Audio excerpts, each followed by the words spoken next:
Greetings and salutations. Welcome to the new and improved conversational podcast. Whether you're joining us for the first time or you better be here every fucking goddamn week, we're having a banger after banger after banger, like our boy Seamus have said, or if you're in the Bank Bros bus. But if we're excited for the exciting adventure of what we're having, because we are on episode 214 of Weebs Lounge, not the phhub.com, because we're here to talk about anime, manga, gaming, movies, and the greatness of the weeb culture through honest conversation of debates and chaotic energy, or like Trevor talking about the SPN files. But things will be said on episode 214, because in this episode, share to everyone, bring your friends, bring your abuelas, rest in peace abuela, and let's make this episode unforgettable, all powered by AniMa W3 Studio. Catch every new episode every week. Thank you for all the audio listeners and all the watchers.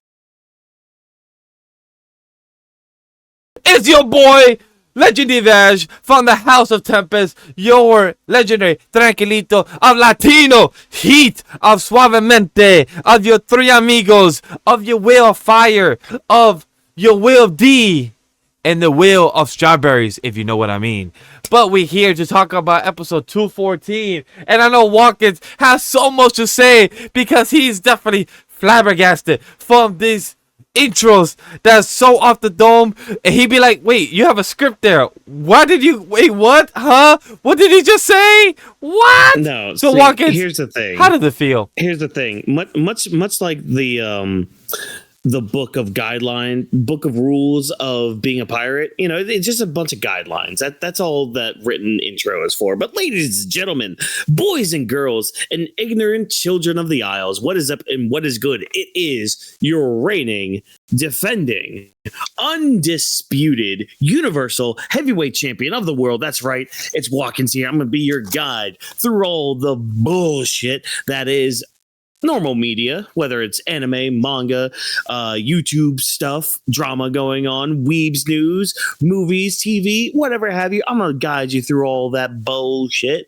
whatever have you. But hey, the golden rule is with me, it don't mean a thing if it ain't got that swing. And ladies and gentlemen, I hope you're strapped in ready, because we've got a we're going to have a chaotic episode tonight, I think. I think we're going to just let the chaos rule rampant, and hopefully the clouds don't burst open and all that. Luckily for the clouds, though, they do have a god above them that'll keep them under control within his confines. Isn't that right, Mr. Cloudy Moon Crescent up in the air? Hello, welcome to the Weebs Lounge 214. I'm your anchor, Thor Buttocks. Today's top story, Cloudy Crescent survives latest episode of Death Battle, and he's in extremely good mood tonight because PlayStation have graced us with some silly, good old-fashioned games. Cannot wait to talk about them. It's going to be a lot of fun. And I do mean that unironically. It's going to be a fun time tonight. It is. It's going to be a fun time. For those that don't know, or if it is your first time watching us, thank you for being here. And if you're a return listener, great to have you back. That means we entertain you enough to actually want to come back and hear our rambles, hear our conversation, because this is our conversational podcast. We will chime in, have main topics, have a love theme sometimes. For this week, for this episode, we don't really have a love theme for this episode. We're skipping that, throw that shit out the window, because don't worry. Quick reminder. In March, we will have our March Madness tournaments hosted by Wonka, so it's going to be a great time. It's going to be a fun time. However, we will be having one-off specials because Invincible and many other shows are premiering in March and April. So don't worry, you guys will have one-off specials from myself, from Wonka. Any of us will be giving you guys a quick review of such shows or anything like that. But for this episode, we're throwing also a taco partner at the window. We're like, hey, we're grabbing a chair and be like, yanking, yoink, yeet, yeah, all of the phrases out there that we could say. But we're gonna have Big News Buzz Central and talking about some of the media news that has come out over the past week and a half. But our main topic for this week is the PlayStation State of Play up to 26. But before we do, we're gonna have a quick icebreaker, because, you know, talking about the cloud, there's something I saw, that great joke that I do want to mention that I saw online, that I love how I saw. Have you guys ever seen the sky, the clouds, when you see like a rays of clouds, like rays of clouds? Okay. Like layers of clouds, right? Yeah. And I saw, and the joke was, I see that God took off his do-rag today because we be having his waves. And when I heard that joke, and I'm like, you know what? In my 30 years of living, I never thought of that joke, and I'm mad at myself. And I love how the black community could just literally bring up Anthony. Literally said that God took off his do-rag today. You know what? I approve. I approve heavily on that. That is good. That is good. As our Cloud, how do you feel about this? I didn't find it offensive, so good on you. I like it. I approve. Straight up to the do-rag. That reminds me of a dad joke I told last night in a call. So here you go. Trevor, you're not allowed to answer because I'm pretty sure I told it to you. Or yes. You were at least in the call. So, did. Hey, Vash. Yes. What do you get when you cross when you cross a cow? Oh, how'd it go again? Oh, yeah. What do you get when you cross an angry cow and an angry sheep? Angry cow. A sheep moo? No, you get two animals in a bad mood. I was close. I said sheep mood, but it's bad mood. Understand? I get it. Good joke. Bad mood. Definitely a down joke consider for sure. 100% in that regard. So that's 100% sure. That's my contribution for small talk. For small talk, I will say this. I had a great week, even though for those that have seen my tweet online, my grandmother passed away. It's not like other content creators that will expose themselves and have a good 10, 20-minute video of talking about their lives and how they got caught in their own way. But hey, Chad, choose your own poison. The chair's over there in the corner, but yeah. Look, Chad, it wouldn't be me. I'm sorry. I would not expose myself. Chaos tonight. Look, I'm just saying, Chad. If you know who we're talking about, you've been on part of the community. I'm just not going to speak on the actions of other people's choices. I'm just saying it wouldn't be me no matter how bad my life is, no matter that my family drama is pissing me the fuck off of how many things could be happening behind the scenes.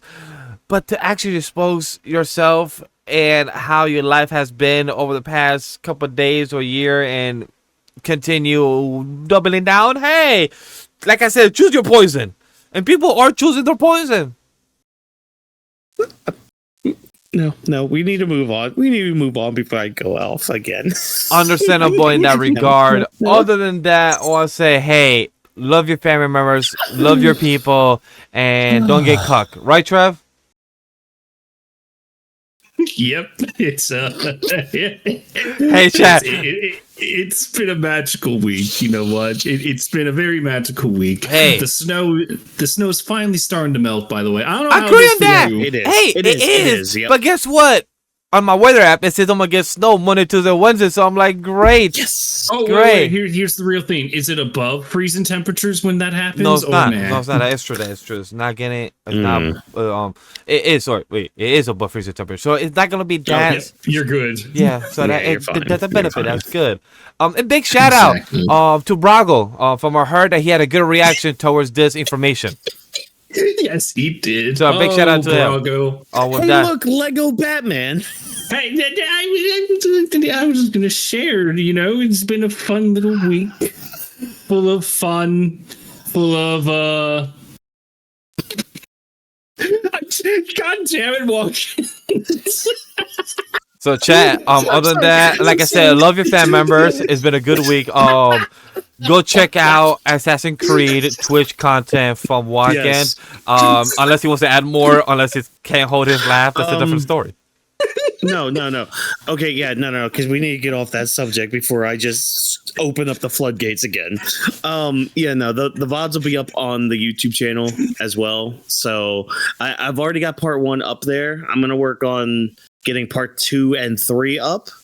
I've already done like 5 parts already. I think I'm about halfway through the game anyways. So my goal is to be done by March or like in March, because there's a couple games I do want to do streaming wise. Like obviously WWE 2K26 comes out, so I'll want to do like either the showcase mode or maybe the career mode in that, or vice versa, whatever.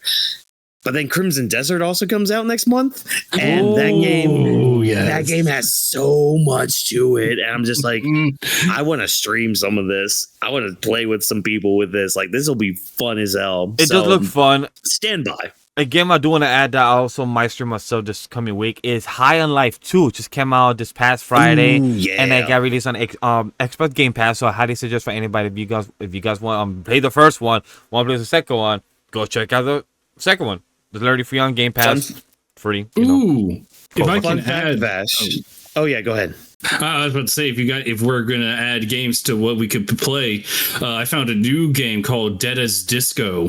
Think of a rhythm beat 'em up game, like arcade beat 'em up, but if you time the rhythm right, you could do more stuff. I just found it earlier. It looks really cool. Is this the game that you showed the other night that had this is different. This isn't even out yet, but it's like a demo's already out for it, and it's like it's on the radar. Vash, I was going to tell you, there's a good way to end.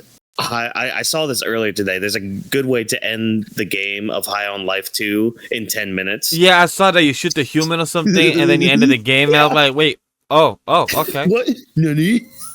Yeah, I was so confused. I'm like, okay, cool. I might try that just myself, just to try it for the fun of it. Yeah, but that'll be a good short form video. Yes, that is definitely going to be a short form.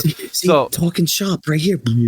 So chat, I would definitely want to play High on Life 2. Let me know in the comments if you guys want to see that. I will be starting a Rumakun Season 2 reactions once again this coming week or the following, and I'll get back to my residual posting this Friday and then release them. So that'll be a lot of fun. Yeah, no Aruma updates for me, by the way, because I actually kind of took a break this week. Because I'm not gonna lie, that music festival arc, which I'm thinking about doing a video on, because that shit really hit me. Like I didn't really get to fully express it. I don't think last week. You're still processing it. You're still going through the motions of the waves. Still going by the grinding. Of broadly. Doing the motions. Mm-hmm. Yeah, but I mean, I picked up some other manga this week, but we'll talk about that at a later date. So like we said, Otaku Parlor, we don't have much of an update on life. We do have a few little things to sprinkle later in the thing. Oh, I can mention this. I started my first Marvel Rival game. I did 3 games. 3 games in. I did easy as Punisher. He was an easy character to play with. I tried Winter Soldier. I wasn't that good with Winter Soldier. He was a bit not my style. I did Rocket Raccoon because he's a duelist where you could like heal and attack as well. So that was something that's pretty cool. Or strategist, whatever name he has. But you could do both as a healer and as a shooter. So that's pretty cool. And I played with my friends. Majin, a big shout out to Dyke and a few others that we played with. Fun game, I would say, with friends, but it was just a fun game. It wasn't something crazy of you doing. I do like my Fortnite, I do like my COD. I don't mind, but more rivals. It was fun. That's what I got to say. It wasn't anything mind-boggling. I do want to try the other characters like Iron Man, Spider-Man, but I heard those other characters that you got to learn their mechanics is a bit harder because you have an additional stuff. You have flight, you have the webbing, so you have a little extra things to learn and play around with. So understandable in that aspect. Have you guys played Marvel Rivals before? I played it on launch. Like that weekend, I played maybe one evening of it. I started getting decent, or at least somewhat good, with Jeff the Shark. That was about it. Like, I don't know. I'm not really big on the Overwatch type esque games, or like, what is it, like hero shooter or whatever they call it. Yeah, that's what they're called. I'm not too big on them, but I was fine with Jeff when I played, but yeah, it's all right. How about it's you, not my bag. I played Marvel Rivals not long, unfortunately, because I was playing it during the era when PC versions were they weren't getting a good time. I'll just say that bugs and various data crashes were the norm for PC, but I haven't really touched it since. But Vash, you know what? Don't worry about Marvel Rivals. You said you played Fortnite, right? You're about to get a lot of stuff for Fortnite. Yeah, I'm excited for that, chat. So if you don't know what we're talking about, stay tuned, because we will talk about it in our Weebs news. So stay tuned if you want to know more about the bullshit that Fortnite may be getting collaborating as a big ass company with another big company. This collaborating. Is called foreshadowing. So if that be the case, let's get on. We did enough talk shop. Foreshadowing? Yes. Could be. But we are talking about Oda himself as well. One Piece. Yeah. So with the segment that we actually do talk about action news, if you guys heard it from Walkers and us trying to slide that in with our segment before, big news but central. Let's sit down in the lounge and hear what has been happening in the latest media. Get ready to dive in the latest buzz, hottest news, and our spirited opinions on everything entertainment in the world. And as always, the first thing we talk about is the sweaty news, the first one and the only one, because for this conversation, the state of play is our main topic. But for this one, the Lego Batman has forced to optimize the RAM shortages, because you know what's going on? It seems like companies are actually learning that, hey, you know, instead of having the game be a good 64, 40, it could be actually less. Right, guys? Talk to us. Oh yeah, this is. I feel like this is just the results of the AI bubble getting ready to burst. Unfortunately, because of RAM shortages, the new Lego Batman game, Legacy of the Dark Knight, it had to be downgraded from 32 gigabyte RAM to 16 gigabyte RAM. That's a big deal. Though that still seems a bit high for a Lego game. It's just like, gaming companies, if this keeps up, they might have to start downscaling, have to start optimizing their games. How interesting. That's just a funny thing. It's like, we have to improve our games before we release them. I just find that funny. Yeah. I mean, I'm not much of a PC gamer, so this kind of more lines up with you two, because more of you, I guess, Trevor, because I know Vash has some consoles, so yeah, this more lines up with you. Yeah, like I do have a PC setup. I just don't use my Steam as much as I do, and I just choose not to, because honestly, Chad, with the amount of stuff we record, the amount of edits we do, the amount of stuff that I export in the short forms and everything, I don't have space to I do have a 3 terabyte, but do I have space for gaming? Yes. I just choose not to use my 3 terabyte for games. I'd rather use my 2.8 amount of space that I use for content. Where do I really have space when I only have 300? Not really. When some games, like for example, needs the extra space and the usage, like, do I have the amount of RAMs? Yeah, I have a 64 RAMs. I'm fucking golden. But I don't need it on the PC though. With that being the case, any more thoughts about this Lego Batman game just being, I don't. Done with the shortage? I don't. Yeah. All right, guys. It's just funny how it might just change gaming for PCs. It's just like, Because with that being the case, chat, we have some anime lately news. Because now let's move on to two things we got. The One Piece Season 2 is real. We have a trailer for coming out next month. Remember, it's not a weekly release. Like some studios like to do, Amazon Prime and Netflix, they like to drop all the content at once. One Piece Season 2 dropping, I believe, on March 10th is what I remember, or like March 17th around there, because I will be watching Season 1. Haven't decided if I'll be doing that as a reaction and putting it on the VOD channel, or because I haven't watched a wifey yet, so I have to follow up with her, see if she's interested in Season 1 once again. But Season 2 trailer drop. How do we feel, guys, about this Season 2 trailer? Because I'm an anime and manga watcher and reader, so I don't be spoiled about what they're showing. It's just to actually see what's being adapted. And I gotta say, Robin, who they chose as an actress, she is slaying that. Oh, dude, she's amazing. She's beautiful. Like, well done. Can't wait to see how the flower animation looks. But the voice she's done. So you're Monkey D. Luffy. Look at that, chat. All three of us love it. All three of us said it almost simultaneously. Like, we enjoy that. Look, man. Robin's already my favorite girl in all fiction. I'm just gonna throw that out there.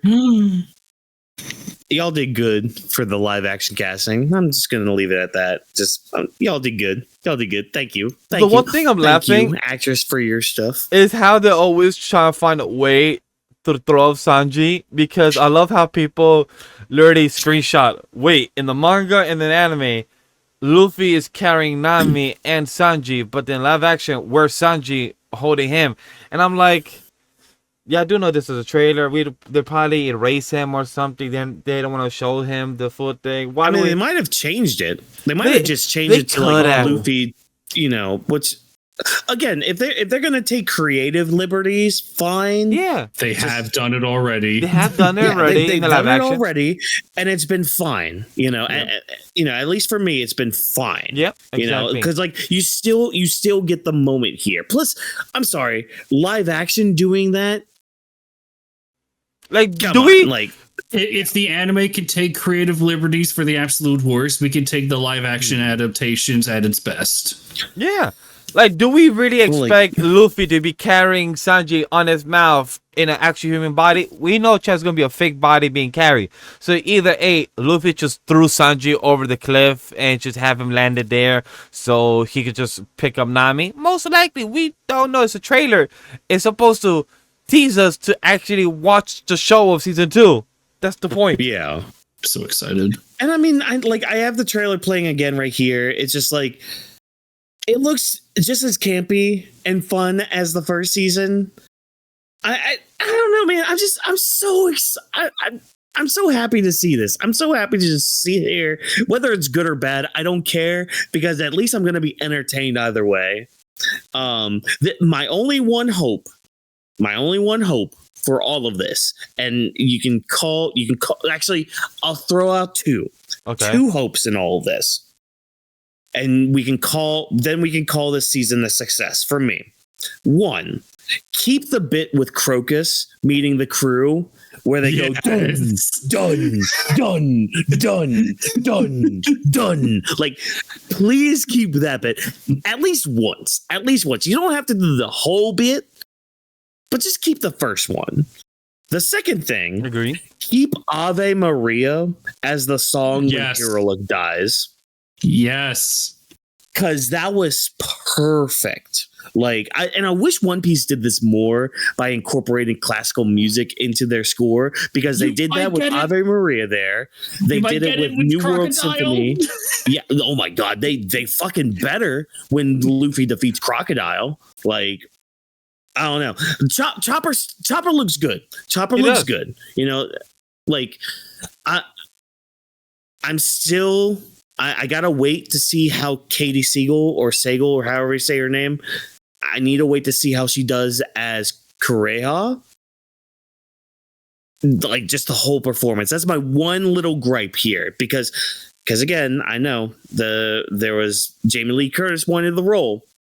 She would have been great as it, but we got conflict. Katie Siegel.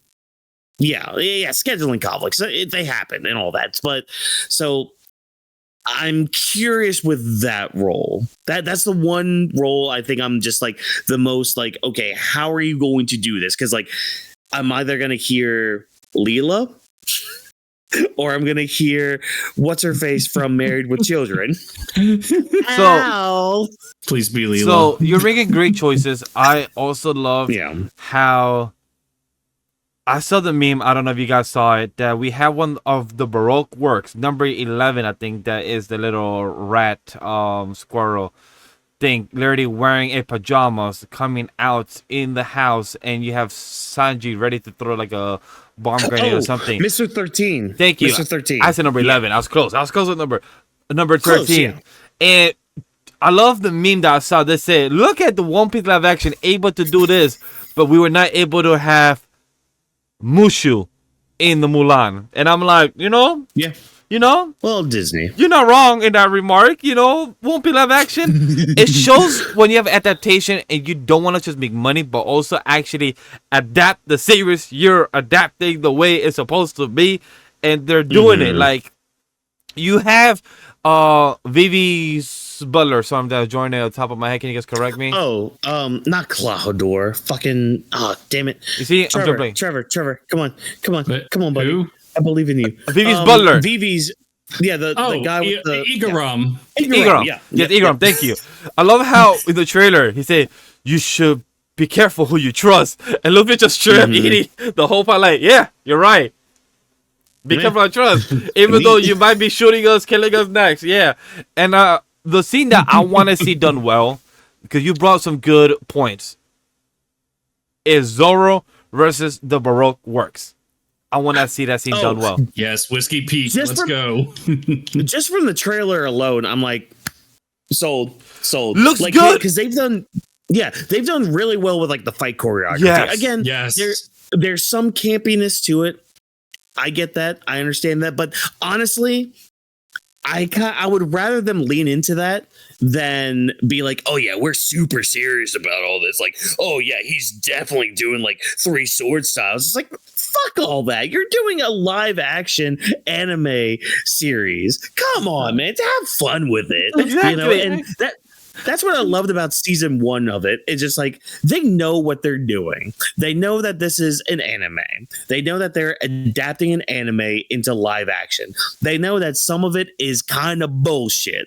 They know this. They understand this. And guess what? Season 1 kind of leaned into it. I mean, look at freaking Arlong. He looks kind of dorky as hell in the live action, but guess what, he's still somewhat intimidating. Like, he still has that factor to him, you know. I don't know, man. It's just I can't. I need it to drop. I need it. I feel you. Like, that's something that is done so well, and I hope, I don't know if you also guys saw the report that Sanji the actor, he starved himself a couple of days for water or something like that for the scene, and a lot of people really? Yes. I don't have the exact report. It seems like Trevor also saw the same report. Then thank you. So while I continue rambling about the report, he could get the exact information. So Sanji, the actor, said that he starved himself for a couple of days, and my assumption on the scene that he did, because for those that don't know, for you to get good looking abs is either 2 ways: by genetics or working your hard ass truly hard, aka anybody that, please go search on Finn Balor. That man does a good workout and a good diet system, and also he does some good training. 32 pack. He's got a 32 pack. He does a good training system as well, because I would love to be his workout partner. If you know, you know. The second is a lot of training behind it, because sometimes eating any soda, juice gains more fat and it's hard. For those that don't know, Sanji, appreciate that. I will pass it to you in a second. With Sanji, he said, my assumption is the scene when Luffy and Sanji were both in bandages.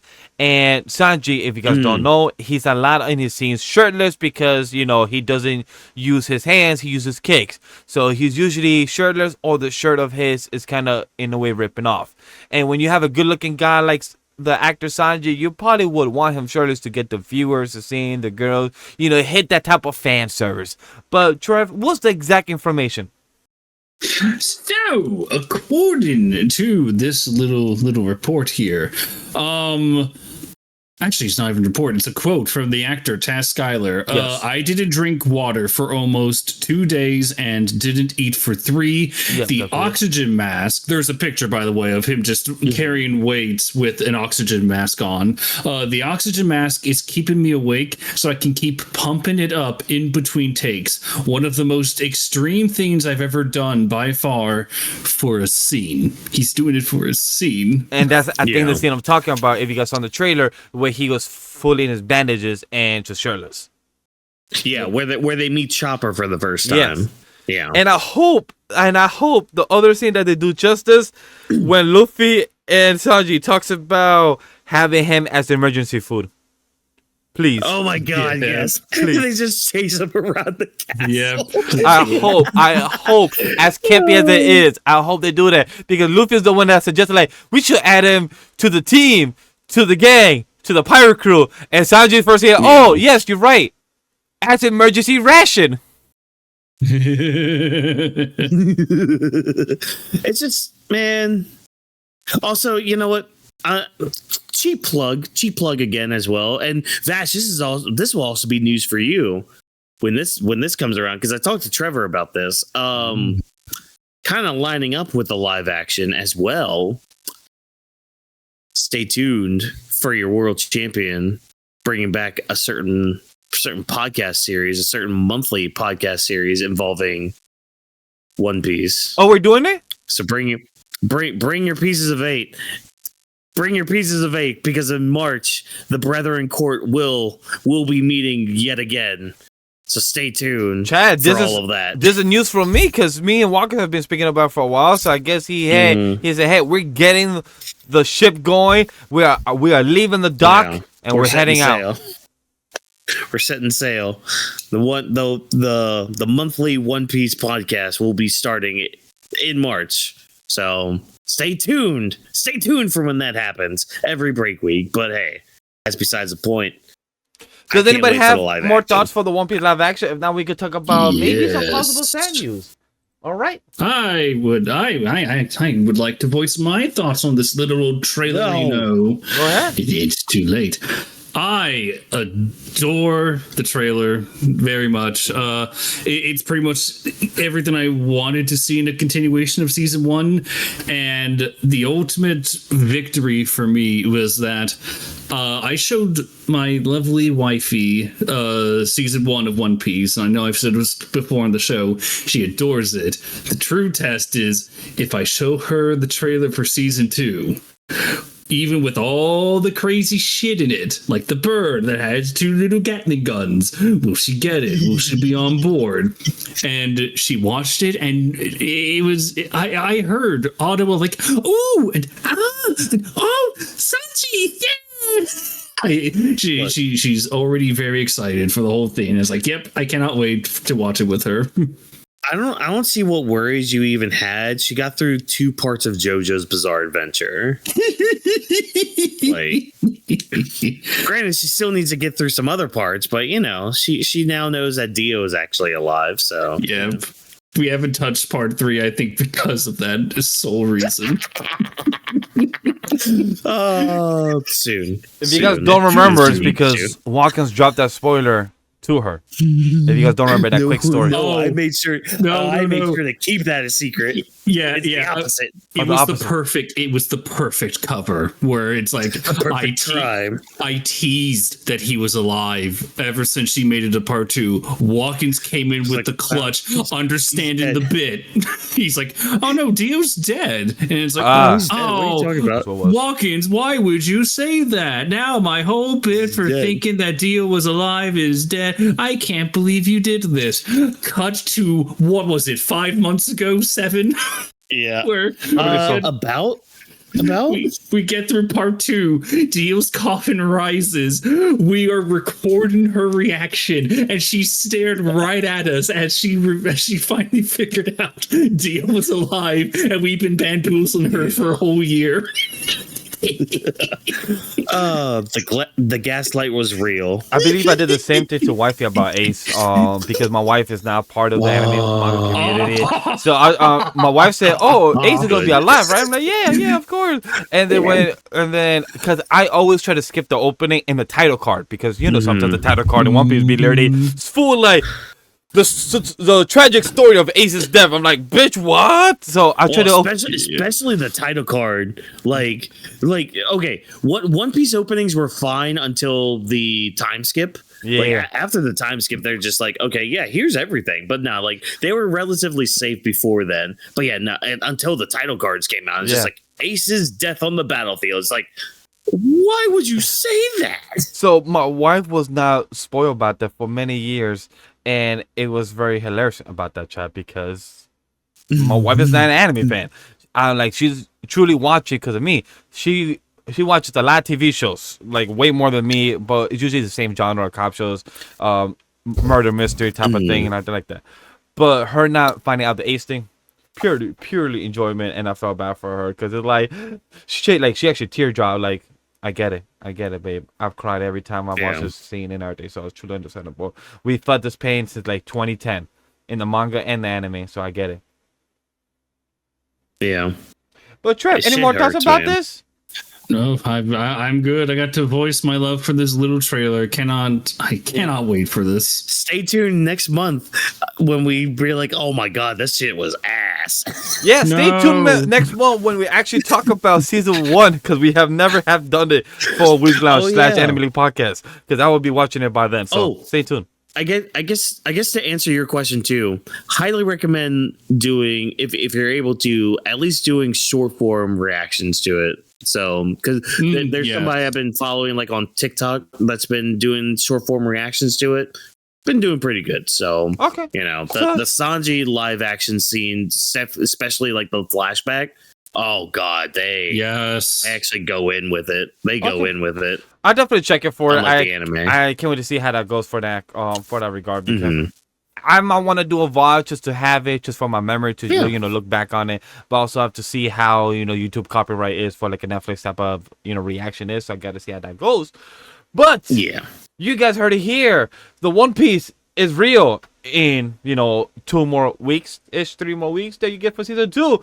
But you know what is real when it comes to the department of Shoto Goshozono.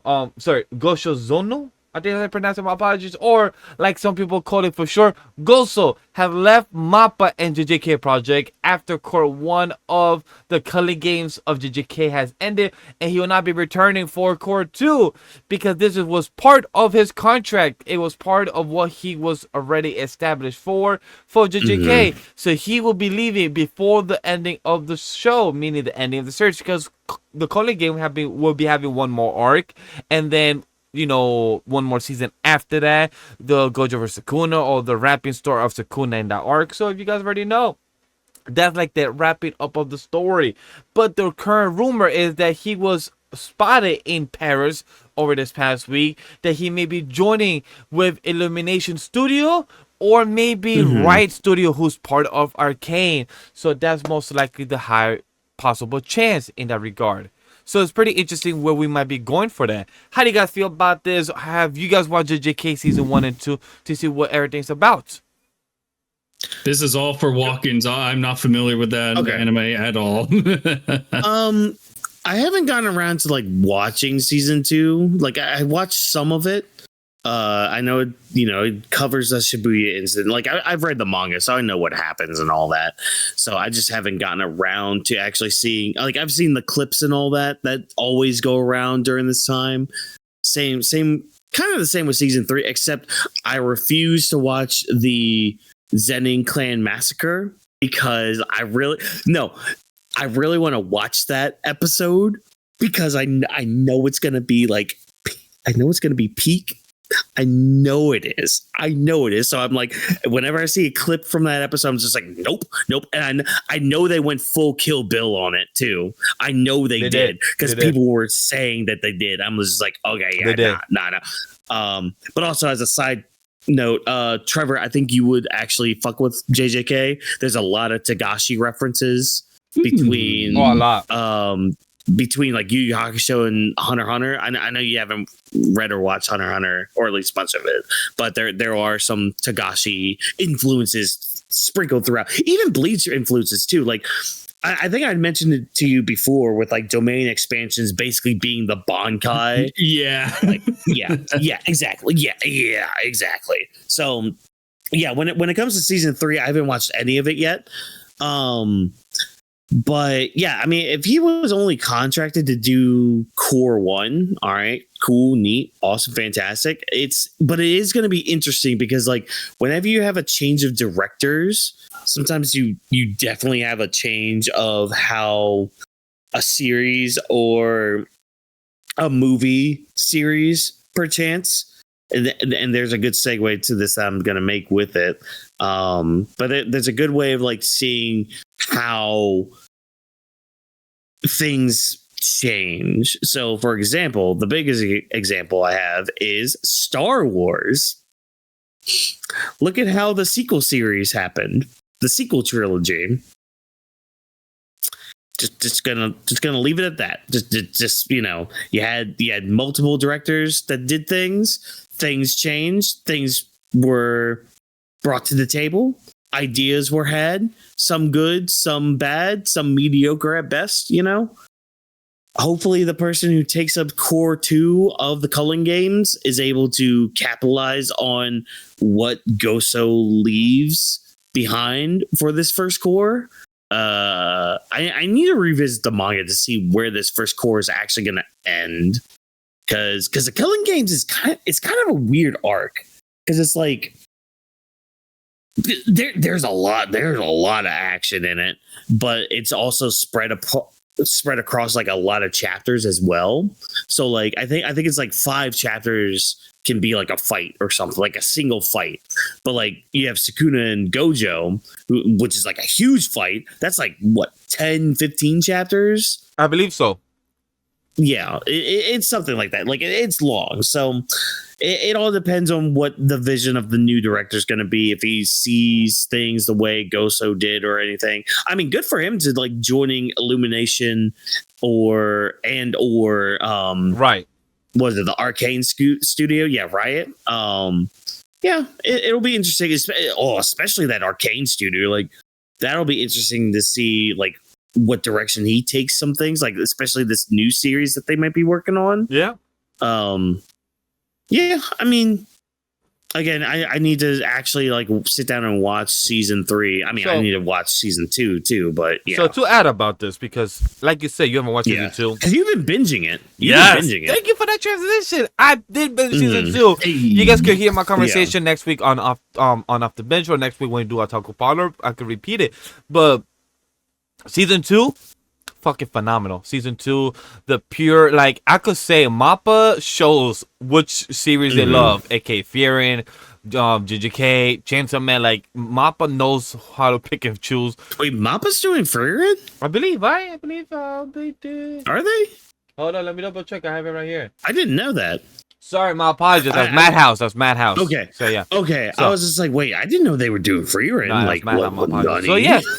No, MAPPA doing JJK and Gentleman, it just shows that what they pick and choose on what it like on what they establish themselves as. And JJK season 2 is phenomenal. Like that shit. Like I'm literally on out of 23 episodes, I'm on episode 20. And look, chat, I'm not too stressed because I read the manga like Watkins himself. I literally paused in the manga like right before Gojo versus Sukuna happen, or like at the end of the Calling Games arc. That's where I'll pause, but I'm aware of how things happen afterwards. I'm not aware of the details, but I do plan to check it out once JJK season 3 ends, so I could just jump into manga and finish that, so I could wrap that off in my checklist. But the reason I'm saying this is because season 2, phenomenal. The 28-minute episode of Maki versus whole fucking clan of a murder massacre was fucking amazing. I literally, at the time, did not watch season 2, did not watch season 3. I literally just went to the episode and pressed play because I know what the episode's about and I want to see a massacre. It's just straight up. Trevor, to put it into is this like the Red Wedding from Game of Thrones? Kind of. That's a good example. The other example I would have said is Itachi versus the Nakatsuki. Itachi clan versus the Uchiha clan.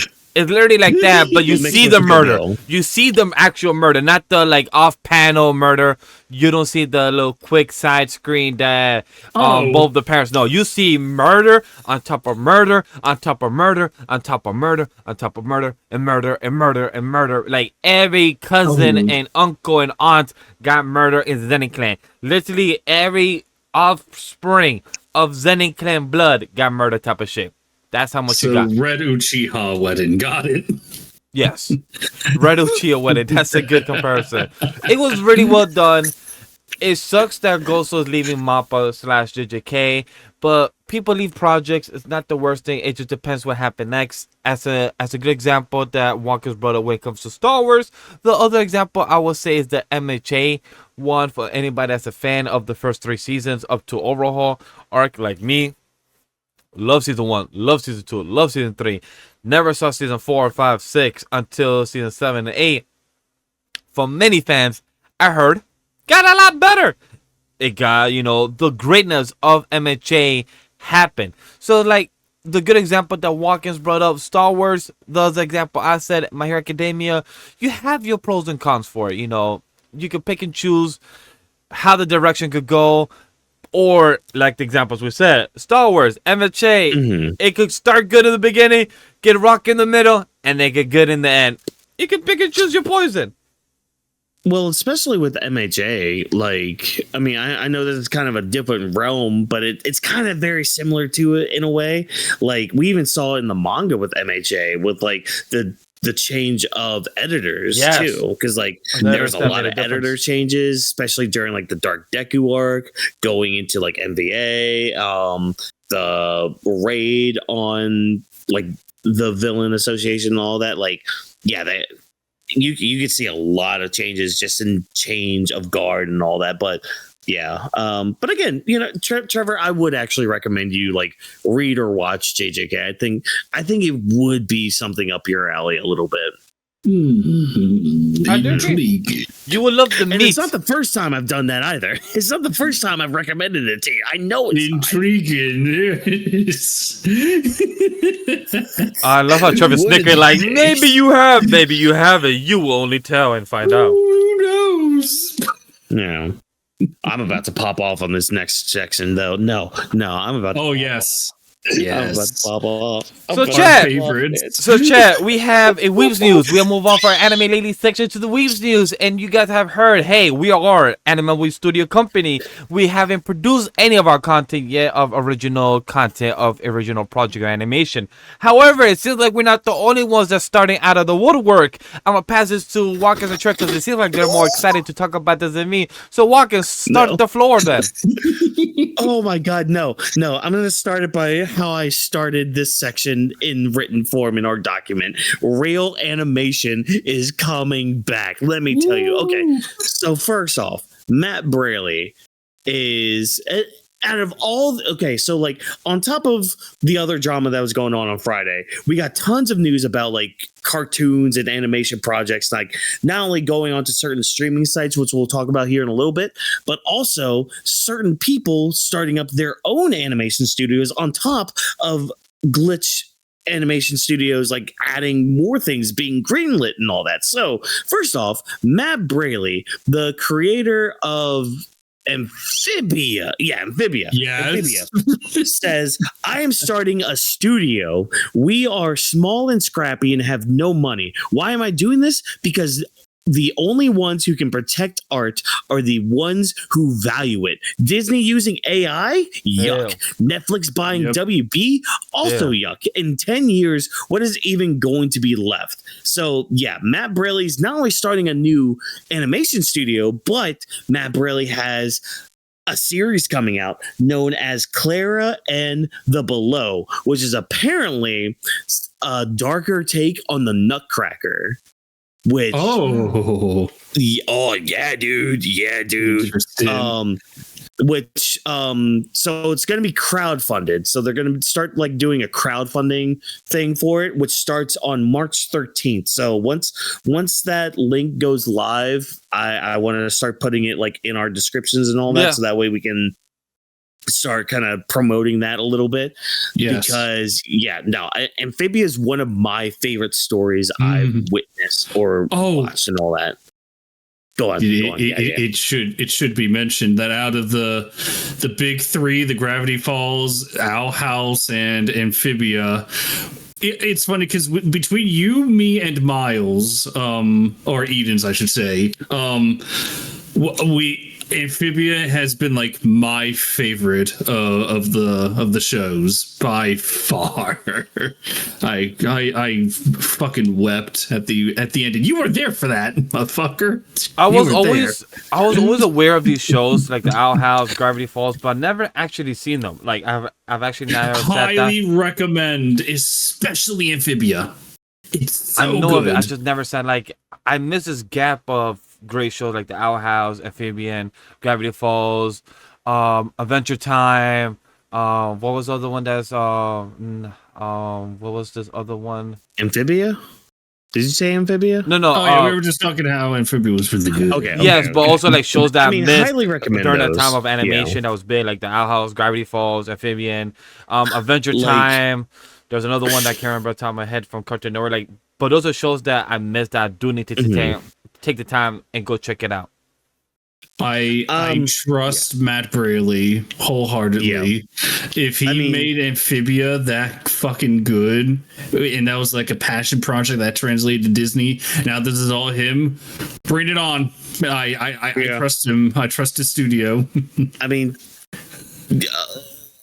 And Amphibia is kind of a personal thing for me because like that was something I kind of needed in my life at the time when I started watching it. And I mean, Owl House kind of the same way too. Like just both of those shows just spoke volumes for what I needed, like the messages I needed, and just the storytelling.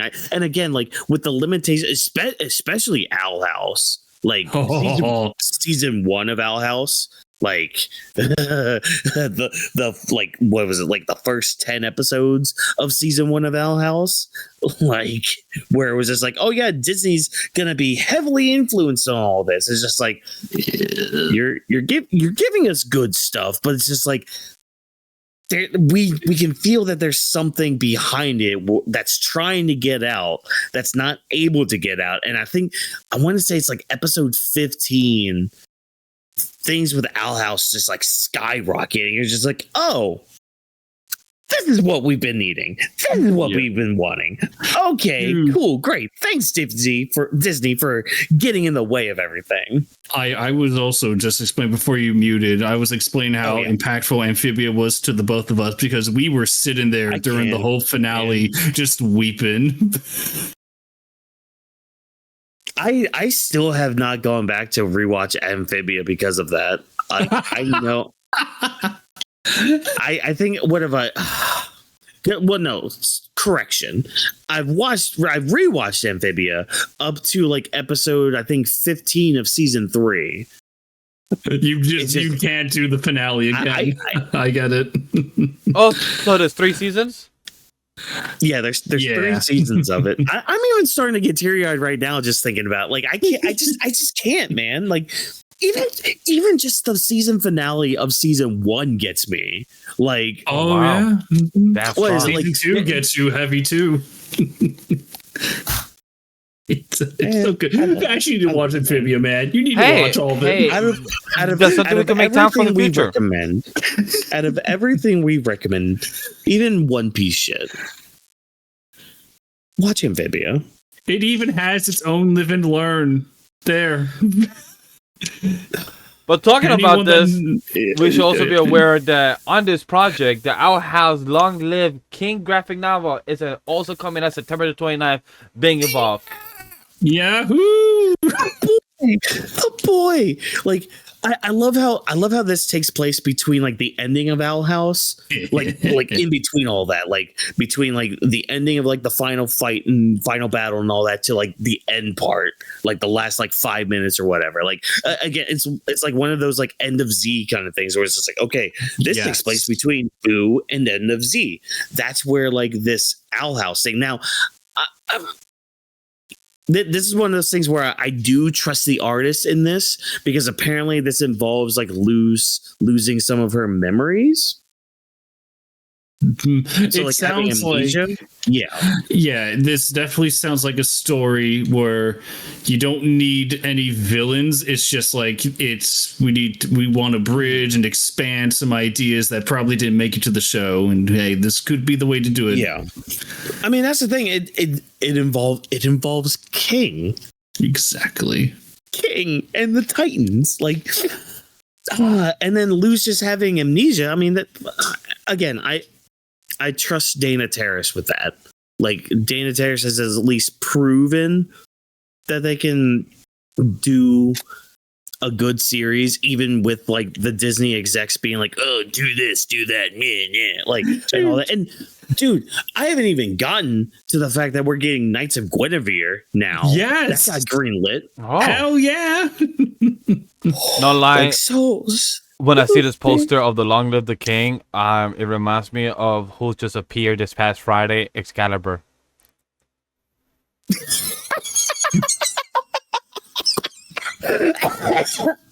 The fact I know what series you're talking about with that, you're not ready. You're not ready for the rest of that season. I know. I still got like 6 more episodes, 7 episodes left of that fucking shit. I can't wait for a certain Tamaki episode to come up.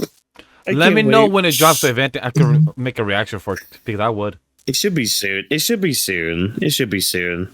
But unless they just skip it, and I hope they don't. But man, it's just good to have these good creators being able to, because like that's the thing, we live in we live in a society, but like we live in a world now where like these animators don't have to rely on these big companies anymore. They don't have to rely on Disney. They don't have to rely on WB. We're seeing these studios, like people making their own studios. Like we get Glitch right now, which have, Knights of Guinevere coming out. We've got like 2 more episodes of The Amazing Digital Circus coming out. There are other projects that they're working on and like producing and helping create. Like we have so many avenues for animation to come out. And I mean, this kind of helps kind of segue into our next segment here, where it's just like there's so many good ways to watch animation and so many good streaming ways to watch things that it's good to have different companies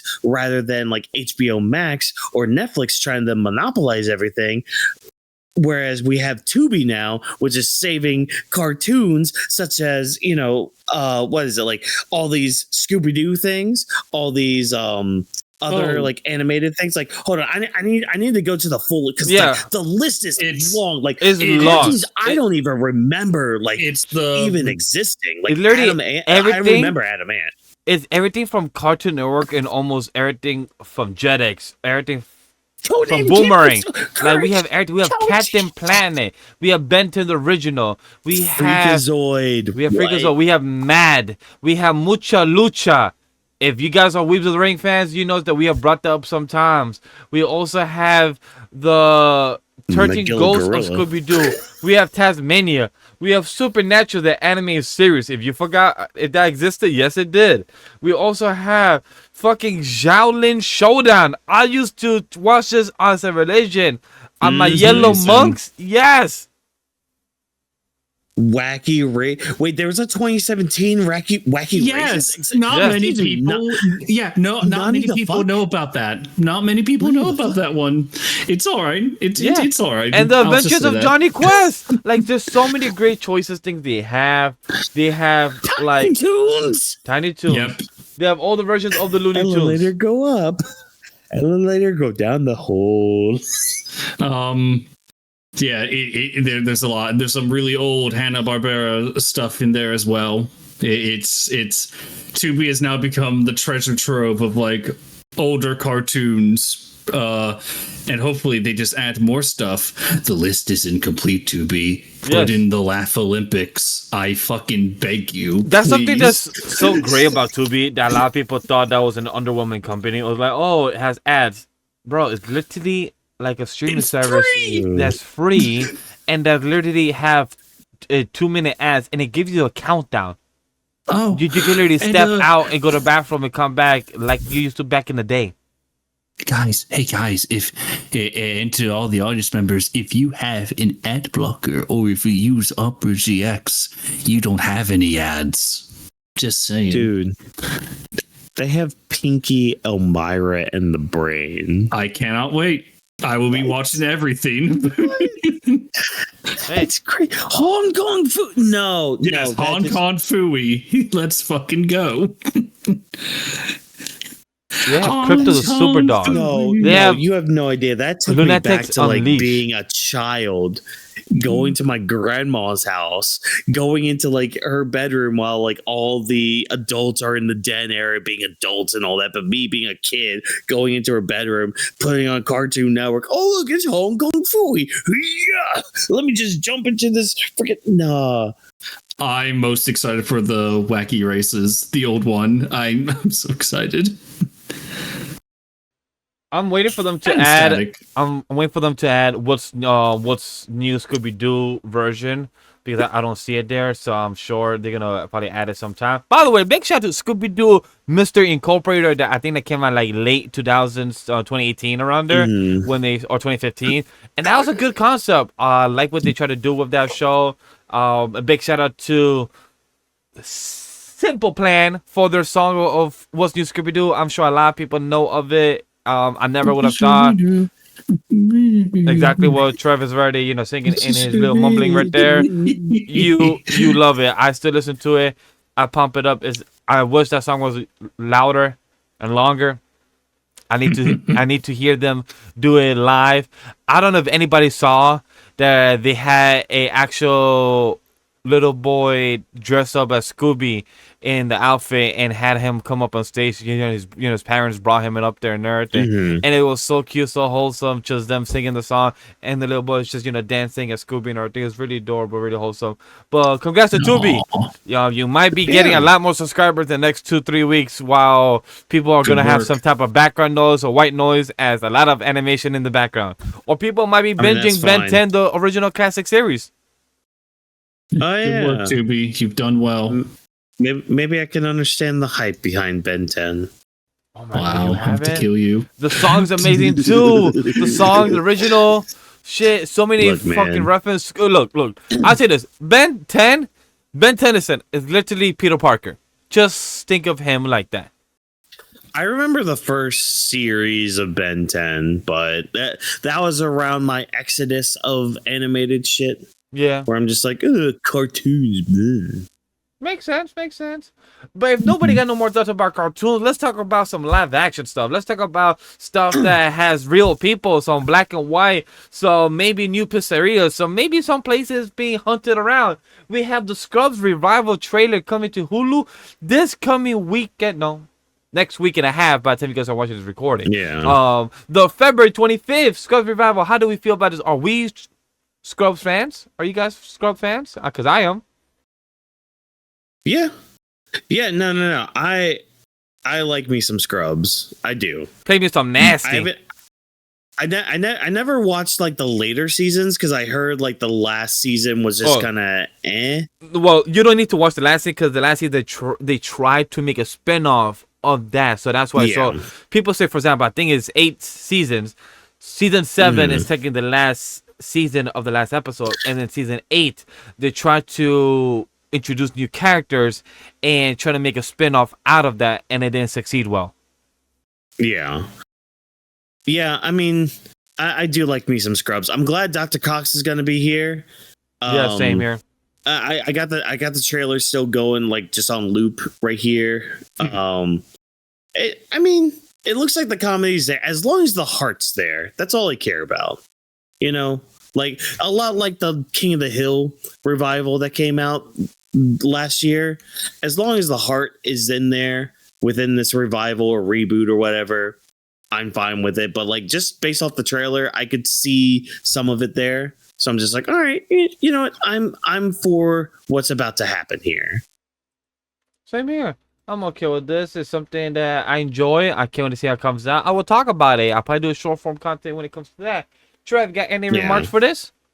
I haven't watched all Scrubs like walk-ins, but I think I've watched even less. But from what I saw, I was a fan, so I was like, hooray! That's all I got for this news. Like, hooray! Yeah. Wrong. I love how I love how Dr. Cox was trying to give him a lesson, saying that you have to be the me that I was to you, and you gotta be the you to them. And I love how he was just trying to understand it. Like, huh? I'm like, yes. He is actually giving you a valuable lesson. You gotta be the you of the asshole of the version of you of how you're trying to teach the next generation of the resident doctors. That's what he's trying to tell you. That's all. But what I could tell you that the most logical thing that they should have done this, because this is a 2-part question. Are you anybody a TMNT fan, and do you love pizza? That's question number 1. And number 2 is, are you as upset as I am when you saw the report? Because I forgot to add it, but I'm gonna tell you guys and speak about it. That the Last Ronin, if you're aware about this, the Last Ronin, the comic, it was gonna be a project spin-off from the 90s movies, and that's what they were going to continue off from that. When I heard this news that they was going to continue the story of April O'Neil and the TMNT from the 90s movies, and the project fell through, I was so sad, because I'm like, bro, you're telling me I could have had The Last Ronin as an actual movie, as an actual concept in live action, but from the 90s type of characters? You're not allowed to. God, you're not allowed. God damn it! I was hurt. I was hurt. But hey, at least you get themed pizzerias around the United States. Isn't that a consolation prize enough for you, Vash? Don't you hope one opens up in New York? I feel like the 3 places, I'm gonna tell you this right now, it has to be New York, Chicago, and California. If it's not in New York, Yeah. Chicago, California, any other place should be wrong. If you literally If it's gonna at establish, least, if it's at least not in New York and Chicago, then we're gonna have problems. yes. Yeah. Like at least those two. If you don't, you're fucking up. People literally have names of a New York City sliced pizza or Chicago deep dish pizza. You literally have names in other cities by those type of pizzas, and you're not gonna establish a pizza in those places. And TMNT is established in New York City in its comics, animated movies, and you're not gonna establish a pizzeria of the TMNT in New York fucking City. Especially because they're from New York. Yep. I It needs to be there. have two hopes for this pizzeria. One, there needs to be an item called turtle soup. There has to be one. If not, it has failed. Number two, this is more of a personal request. I will pay you as much as I can. Gordon Ramsay, please make Kitchen Nightmares on TMNT Pizzeria. I beg of you. I want to see this. God. Why are you a stupid sandwich? Instead, why are you a stupid pizza? Have the dough and the cheese or the pepperoni on the side. Why are you a stupid pizzeria? Why does this taste like sewage water? Because it's supposed to. We are the TMNT pizzeria. We're supposed It's to taste like fucking shit. raw!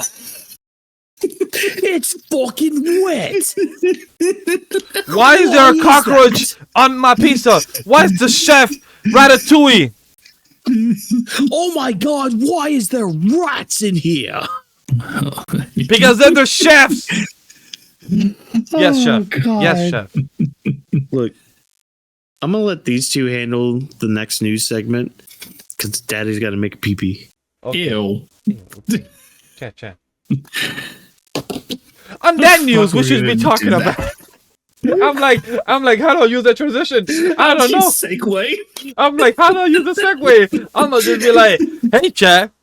Instead of using a pee-pee break, hey, listen to us talk about Nicolas Cage being Spider-Man Noir and playing himself as Nicolas Cage in a black and He's white crazy print. as piss. There we go. This trailer was something. I don't know. Like, look, not to say that I don't know how to feel, but the thing is, I felt like I wasn't watching a trailer of Spider-Man Noir. I felt like I was watching a trailer of watching Nicolas Cage trying to play Spider-Man Noir, if that makes sense. As a live look, when he, by the way, chat, I should say this as a professional aspect. Watching Prime Video on May 27, or 8 episodes drop on that one day. Unfortunately, some people don't like the binging aspect. Some people do like the weekly aspect. Pick your poison. Other than the professional aspect, this trailer, not sure if it did something for me. Not sure if it made me question, but it was most of it. Look, all right. So pretend I'm staring at one of my monitors and I'm staring at the trailer and I'm like, okay. Nicolas Cage is just being Nicolas Cage. And then the last 20 seconds, him going around the city and scream with the spider web. And I'm like, cool. That was awesome. The last 20 seconds. But before those last 20 seconds happened, I just felt like I was watching a crime show in the 70s and a private investigator having the fuck up of his life of just trying to get his life together. Like, Trev, like, you feel me? Like, I don't know. Like, I was watching a trailer, and I just didn't know how to feel. Like, I felt like I was watching Nicolas Cage as Nicolas Cage, playing Spider-Man Noir as Nicolas Cage, not really playing Ben Parker. Yeah, it's. I definitely can see where you're coming from, where it's like, this doesn't really feel like a Spider-Man story. It's like a Nick Cage project, where he's allowed to be a little crazy or whatever. But my thing is that it's like, I feel like that's kind of the joke, or not even the joke. I feel like that's the bit where they're just going to try every single noir style story and try to parody that throughout the show. Because Spider-Man Noir, at face value, it is kind of bonkers. It's like I'm a detective and I beat the crap out of Nazis, and I'm a Spider-Man that wears a trench coat and a fedora. So it's like I'm hoping that it's actually a little more campy than super seriousness, but I'm optimistic. It feels like a breath of fresh air. That's how I saw this trailer. I agree. Like, it felt like a breath of fresh air. I'm curious to see how it will fall. Like, Amazon Prime is having a good next 3 months of March, April, and May because of The Boys, Invincible season 4. So they're having a great project coming out. They're also having next month. I will be watching. I know Trevor will be watching as well. The Young Sherlock. So they're having a great couple months next. We just got to see how Spider-Man Noir does. It's really interesting though. Invincible, The Boys, Young Sherlock coming out weekly, but then you're dropping Spider-Man Noir 8 episodes drop. You didn't want to have it come out with The Boys or Invincible on a weekly. Like, you can have The Boys and Invincible on a Wednesday, like I believe it usually is, and then Spider-Man on a Friday. Like, you could have had that happen, but nope. I guess they didn't want to share a slot and just say, hey, instead of us, dropping a weekly like Young Sherlock and like these other 2 series, let's just drop it all on one day on May 27th. And I'm like, actually, can you answer this, Vash? Because I'm not certain. Do the shows make that rule, or is it the company that decides whether usually everything the company releases all at once? Usually the company and distribution are the one that make those decisions that I'm aware of. I don't think the producers or the directors really have a choice to say, hey, let's all film this because it's all gonna drop this at once, so we gotta film this specifically.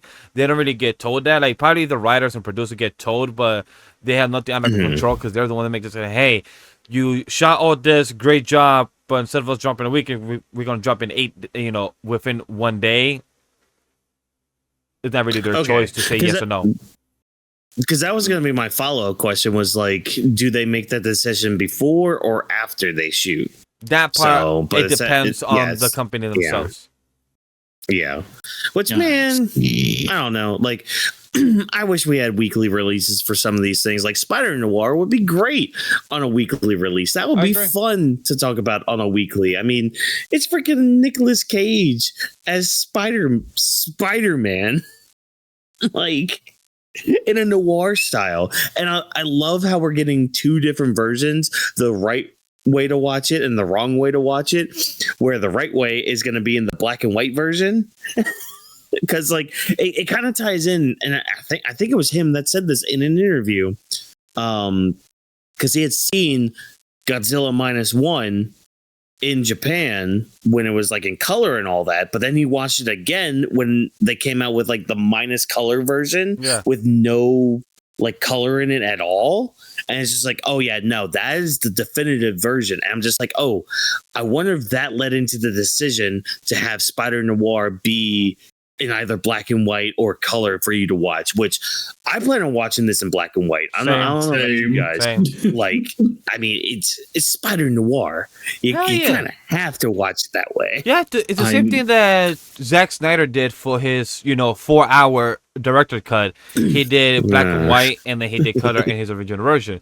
I watched both. Yes, Chad, I made a good 8 hours of my day in life, or 4 hours and ish on both sides. That I did watch the black and white version, and I watched the color version. Both were great. I still say, if you ever want to watch Justice League, I suggest to watch the 4-hour instead of the 2-hour bullshit that was Zack Snyder and Joss Whedon version. But hey, that's a different conversation. Oh, you and I are gonna have to fight one day on that one. Oh, I would defend that the Joss Whedon Zack Snyder is atrocious bullshit. Other than the OST soundtrack, that's amazing still. That's a solid one of choices still. But when it comes to movie itself, that Joss Whedon on the movie theater version was ass cheeks compared to the 4-hour director's cut. HBO Max one, much better, sweet and sour. But we'll talk about it another day because I didn't know. If anything, I will ask you off air. Please remind me because I would love to hear your quick thoughts off air for that one. But no problem. Any more thoughts about Spider-Man Noir?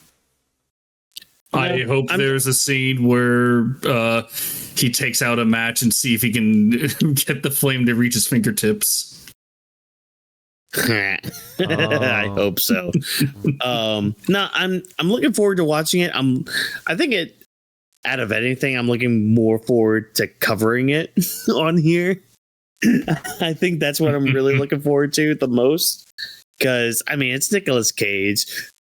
you're either going to get a full Nicolas Cage or a reserved one, and part of me's hoping we get the full. I want the Cage. full. I want the full Nicolas Cage. If he went full Nick Cage for Ghost Rider, please let it be full Nick Cage for Spider-Noir. Oh man, I I don't care what anybody says. I love him as Ghost Rider. I love him as Ghost Rider. The first one, the So second much one. fun. I So love much that fun. movie. I love both. 1,000 souls to burn. But talking about souls being burned, chat, let's talk about Hollywood is hiring bounty hunters to find AI firms. How do you feel about this? I find it. I have to look at this. It's funny. It's sad. Oh, the tweet was deleted. Yeah, Never mind. Nothing to see here. Oh. The tweet deleted. I was gonna say that too, but for it's broken, so that's why I'm like segue to Cloudy. Fill us the information. Oh, okay. Basically, the headline was pretty much the story. Apparently, they were gonna hire bounty hunters or pay people to find like AI generated films using copyright material. That was the thing. That was the story that I found.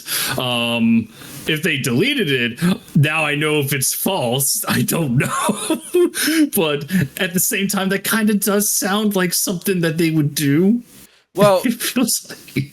there's a similar news that also did drop, but it's not a big one that involves AI. Is that a lot of the Japan and Asian culture are using AI, but to find the illegal website that are giving the scans for the mangas and everything. So they are using AI in no way. I'm not sure if Walken saw this news also this past week, but that did drop. So they're finding like the websites that should not be named because hey, that's more easier access for them to find out. Oh, they use these names, so let's go find them, and it's easier to access them and take them down.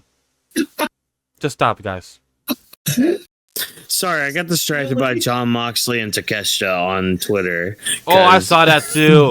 I saw that. That was a good. Sorry. I just kind of got distracted. Somebody was just like, "Oh yeah, John Moxley called it audible." Yeah, when he fans did. Were left deflated after time limit draw. I'm just like, all right, cool. I still need to watch freaking Grand Slam, but okay, cool, neat, awesome, fantastic. Sorry, everybody, unprofessionalism here. What's going on? It's the fact that it's so fucking funny that Vash says that people are going to be using AI to find the illegal sites. Walkins, do you know what that reminds me of? How hard it is to find a certain movie anywhere. Where it's you just type in what is it called? What is the movie? Song of the South. Watch full movie. There it is on Internet Archive, the first link. It is the same logic of like, oh geez, how are people finding these illegal manga sites? Like they probably just Google. No. Not gonna name names because I want we're not to stay alive. Central City. Who knows? But hey, Who? but what I could tell you guys, if you have money in your pocket and you guys are willing to spend more, we have Lego has continued announcing more sets. Lego update. It's your Lego update of the Lego week. has revealed the first ever Snoop Dogg. No, sorry, Chad, it's not Snoop Dogg. Snoopy set. Snoop set that we have for $89.99, and then we have our Baby Yoda. Oh, I'm so sorry. The biddable Grogu set has been revealed to be $129.99. Your Snoop Dogg set. I would actually buy that. That's great. I mean, the Snoopy set looks cool. Grogu looks weird. I'm going to be honest. Snoopy looks nice. Yeah, let me see the Grogu one. Like, at least the Snoopy one, I could be like, okay, you know what, $90, fine. I would buy that. Like the house and everything. I will buy the house and everything. Where like that's cute. Grogu. He let me looks see weird. this Grogu one. Oh my god. Lego, you need to stop. You gotta stop, man. Tired up at the Grogu one. I'm tired. The Grogu logo is weird. I don't fuck with at the Grogu one. The Snoopy one, fine. $80, $90. All right, fine. Cool, whatever. Grogu. No. We ask this again. Is this for kids? No. No, honestly, Chat, we told y'all this is gonna be chaotic. Oh my god. Oh my god. But look, hey, as cool as that is, as like nightmare fuel as Grogu looks, like, don't you want to go see the new Mandalorian movie? Like, wouldn't you love to go see the Mandalorian movie in theaters? yeah. Fuck theaters. I do. Fuck theaters. Your movie pass. No.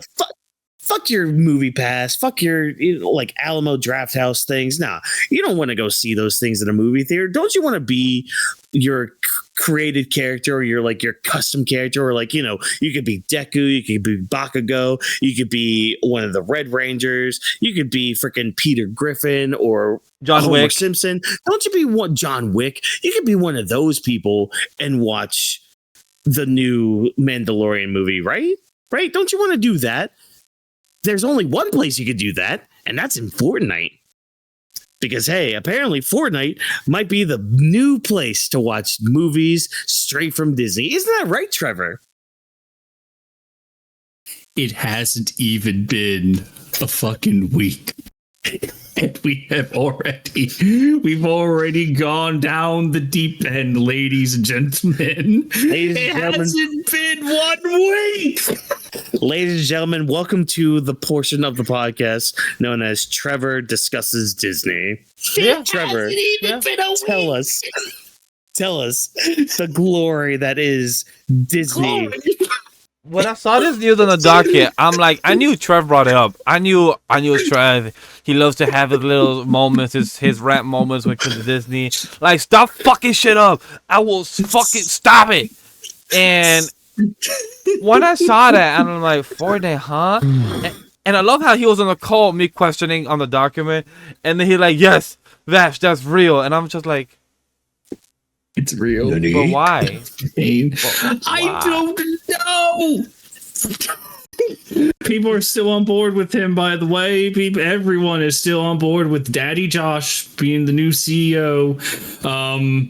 And again, I hate that I'm being a fucking prophet with this, where it's like, hey, he is great for it's great working with him, but when it comes to shareholders and making money, he will always choose the business over the people. That has been the downfall. Got to have money. Yeah, so basically the story behind this is that Josh Damaro was kind of caught with his pants down. He was discussing how he wants Fortnite to be... Fucking hell, how do I describe this? The next Disney website, your next hub area, where they already put in, like, Disney already put in like $1 billion to simulate Disney stuff in Fortnite, like Fortnite maps that just allow you to play mini games. I have played that. They're not that fun, guys. I'm sorry. Now it's like, well, movie premieres will happen on here. And it's like, what? Why? How would that work? How would that even conceivably work? I think they have taken inspiration from their concerts that they do sometimes have. I think one to 5 of them that they have had over the past couple of years. I think they have taken inspiration where like a person had a concert for a guy who was, I believe, The Weeknd had one. I believe Eminem had a concert there, like 1 or 2 songs, and there was a lot of people log in and watching the concert happen. In retrospect, that's cool because you can vibe to the song. In Discord, you could have somebody share screen their Netflix or share screen their HBO or share screen the High Seas or whatever we're watching together as a group to kind of, watch Squid Game, watch Arcane, watch any of the shows that we're watching as a friend group, party together, or anime, anything as a group. But who the flying fuck wants to log in Fortnite and watch a movie together with a bunch of randos as well? On their shitty servers that really cannot hold an internet connection, save their lives. Well, who the fuck that's asked for my this? thing. My thing is like their servers are already kind of crap when it comes to like these concerts and like live things that they do. Like what was it? Whoa, shoot, what was it? There was one thing they did like a year ago. I mean, it was one on top of many others, but it was like it was exclusive to Fortnite, and it's just like you had to be on it, and like the servers just were horrible that people could not access it at all. I don't know. It was some sort of premiere, but it's just like Fortnite already. I mean, their servers aren't bad for like the gameplay, but when you start doing like these concerts and these special events for Fortnite, the servers are horrible for them. Like you can barely get into any of it, and like the quality of the video you watch from them is god awful. So here I got you. Yeah, how will this translate? Like, do you have to pay or give shitty your shitty V-Bucks to get into a server, to buy a pass to go to a server and watch it? At that point, good luck trying to listen to the movie, because everyone's going to be emoting their songs or just doing other sound effects while you're trying to pay attention to the movie. And that it doesn't even stop at the fucking movies, guys. Apparently, it's going to even do more shit. It's like, well, we kind of want this place where you can not only participate in events, but Fortnite can be the place where you can make vacation plans. What the fucking fuck? I don't understand. So they're trying to make Fortnite into like a social hub, like Facebook and Discord in one hub, is what it sounds like. It's kind of like they're turning Fortnite into like the DisneyStore.com, another Disney.com. Pretty much. I don't understand. And Chef, for you guys to understand, Marshmello was the first person to do the concert. Travis Scott, Astronomical 2020, Ariana Grande, Rift Tour in 2021, and the Eminem Big Bang event in 2023. And then we have the remix final in 2024 that happened in November that features Snoop Dogg and a Juice WRLD performance as well. I want to say it was like a Marvel event that happened last year that like the servers were horrible. Probably, I know it was something. I know last year was the Doom stuff. That last year it was Dr. Doom, maybe of the Fantastic Four, that they got involved during that time. So probably that's the only Marvel thing that I remember happening last year. I can't recall at the moment. I just remember when I can't believe I get to bring this back up again. Remember when Rise of Skywalker explained how Emperor Palpatine came back? Yeah, through Fortnite. Yeah. So now it's like that was such a fucking joke, and now it's like, oh well, now it's real. Where exclusive stuff, yeah, it's gonna happen in Fortnite. Isn't that wonderful, everyone? Aren't you excited for the future of again, Disney? Fortnite is just the IRL coming of what happened in Ready Player One. That's what Fortnite's gonna become. That's it. That's the tweet. That's all I got. That's all I got, man. With that being the case, Chad, that's what we got for the show of the Big News But Essential, because we got the main topic, the main discussion, the main meat to the potato, the discussion of trilogies coming back. I was gonna say songs coming back. Games having a revival 30th year anniversary. So let's talk about the PlayStation State of Play that happened this Thursday of a 60+ minute event. We're gonna talk about it in our report, our outlet that we're using for today, because I would like to give them a big shout out. It's PlayStation themselves, because we're using the actual website, PlayStation blog, where it's easier just to go down the rundown. So let's go down. Overall, did you guys watch it live on air? Like, did you guys watch it? I watched the VOD version when it was all done. I watched it live. I watched part of it while I was working out, and then I had to pause it while I was showering, but then I put the rest of it on during my commute. So I skipped a few things I didn't really give a shit about. Not gonna lie. Understandable. Yeah, I basically was watching live. So yeah. Same for me as well. I did watch it live, but then I had to watch halfway because at the time I was in the hospital still during that time when my grandma was still alive and everything. So I did watch and see what was going on. So it was a pretty cool concept of the event itself, of the Thursday, I was about to say Thursday game, of the event itself, just being there and just seeing that they actually it's interesting how the community is sometimes when it comes to these events. Some people love it. Oh, great state of play. Then some people, whack state of play. I'm like, whack for you or whack overall? Because me, if you ask me, was it a whack state of play? No. Was it a whack possibly for the games that I might not be interested? Yes. But at the state of play, it looked like well pacing, very consistent, very good transition on everything they've shown. So to me, very solid. Yeah. But let's talk about the first thing that's down on this docket of the blog of PlayStation. The first flight. I don't know why it keeps running off the tongue of first flight, like I'm about to say Green Lantern, but it's first light of the 007 game. The game has come back with a brand new story trailer for. Honestly, it feels like I'm watching an Uncharted game.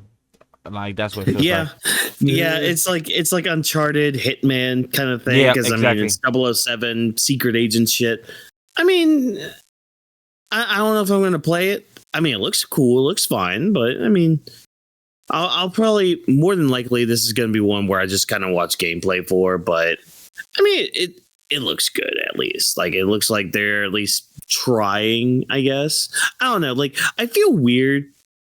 This kind of feels like a weird statement to say, but it kind of feels weird having James Bond being this type of, like, secret agent, I guess. Because, like, I've always seen him as, like, the suave kind of guy, like always being undercover kind of thing, where like now they're fully kind of going more into like a, I don't want to say John Wick, but I'm just going to use John Wick as an example. Like, oh yeah, we're going full action star with him. It's just like, I never really saw James Bond as that kind of guy, but okay, sure, fine, cool, whatever. So, and yeah, all right. You know, since you brought it up, even though it's later in the docket, John Wick literally got a game announcement confirmation. Literally, that one literally, like, people heard the report that a John Wick game is being done. We just didn't see no confirmation until the state of play. And it's funny how they chose to show a 007 game play and then show John Wick. And I'm like, John Wick actually got me more interested.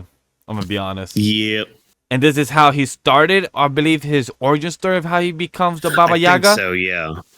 Yeah. Or wait, are we talking about John Wick's? John Wick, yes. 0077. This is John Wick. Yeah, I think that is like an origin story with it. And like with a 007 one, it looks like it's more of like, okay, we're bringing back the agent kind of system, because it seems like, okay, we went away from like the 00 agents and all that in the British Secret Service or whatever.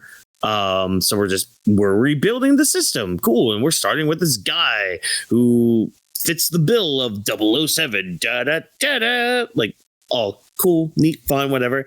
I don't really have much interest in it. So, again, I'll watch gameplay of it. Yeah.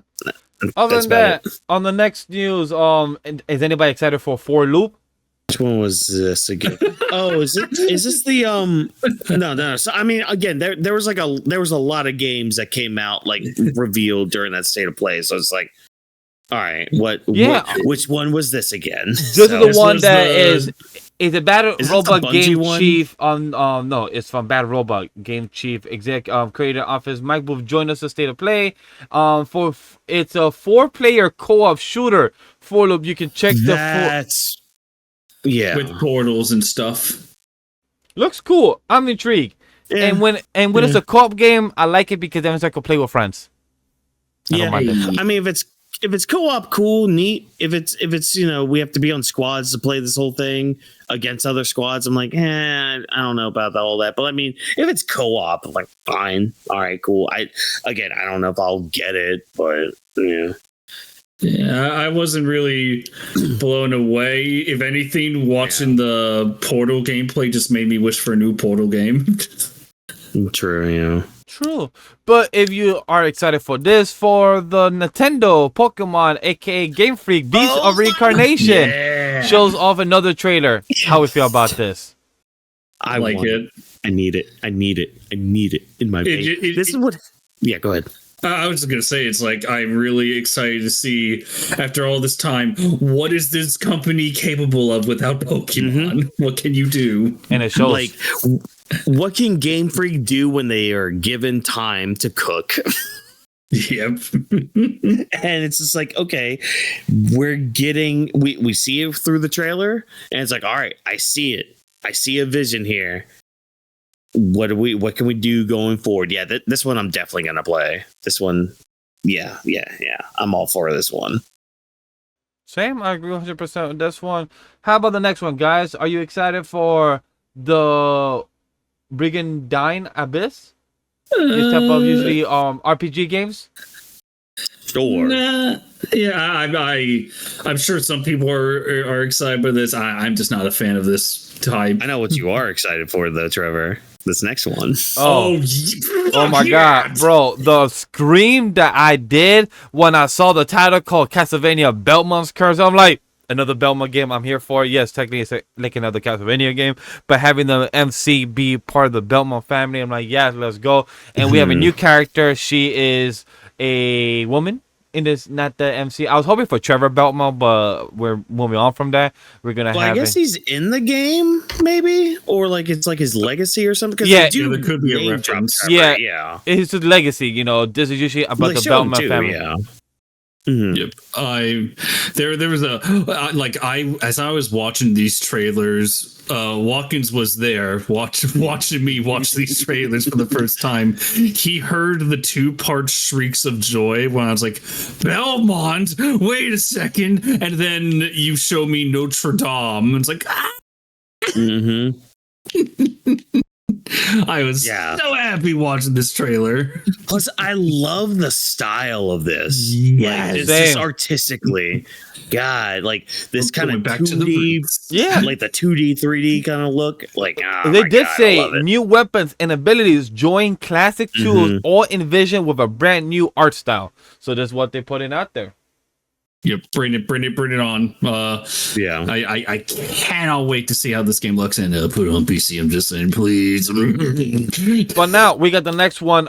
Remedy Entertainment shares the new details of the Control Resonant, a shape-shifting weapon navigating gravity anomalies and more. Learn how you will navigate Manhattan unpredictably, reshaped by the otherworldly forces and battle fearsome forces by using your own supernatural abilities, including a shape-shifting weapon.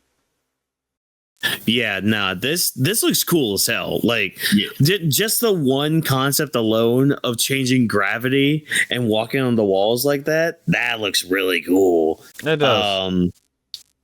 Yeah, a lot of the enemies in this look really creative.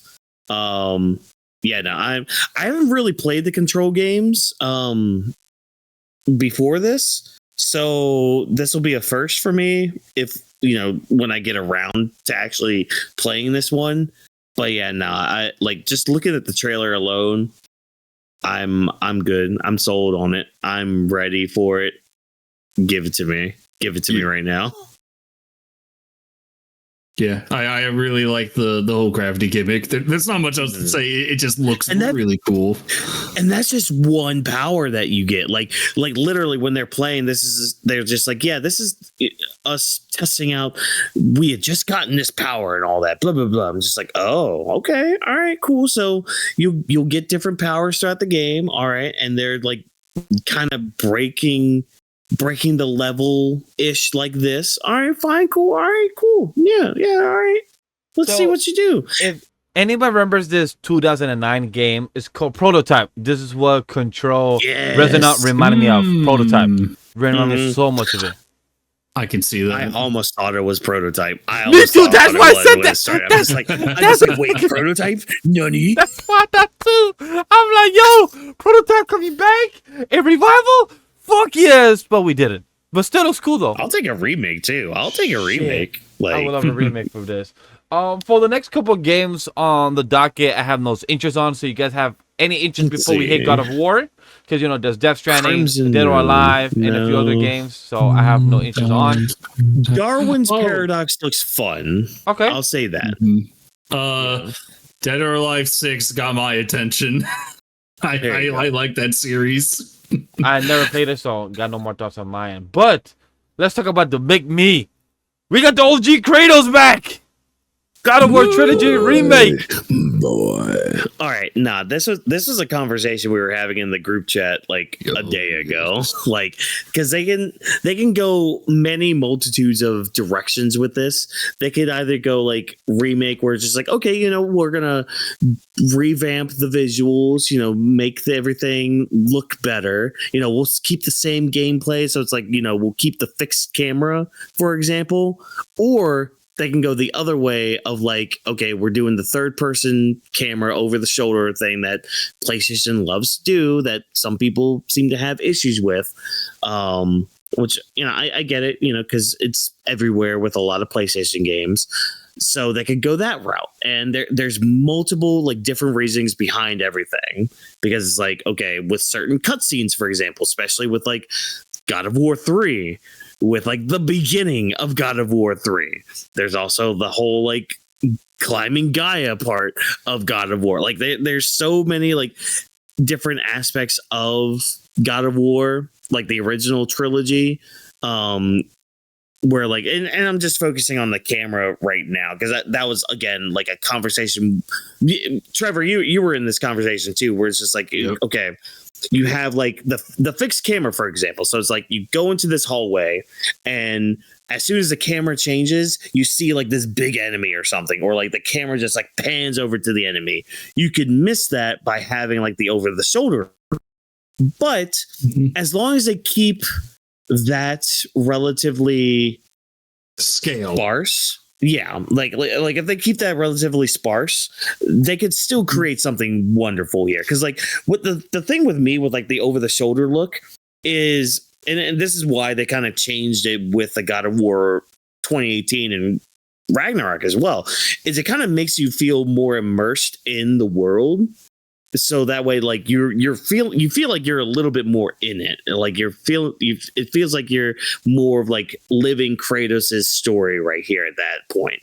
Whereas like the original God of War is just like, okay, you're kind of feeling like you're playing a video game instead of being immersed like that. So it's like you get a lot of give and take when it comes to like different aspects of that, but they can still like, they could do something really good here too, where it's just like they could do a mix of the two as well, where it's like the camera can pan out, so like you can see the Hydra at the beginning of God of War 1 and all that shit. You know, and part of the reason I'm not really worried about that is because they did that shit in Ragnarok. Garm.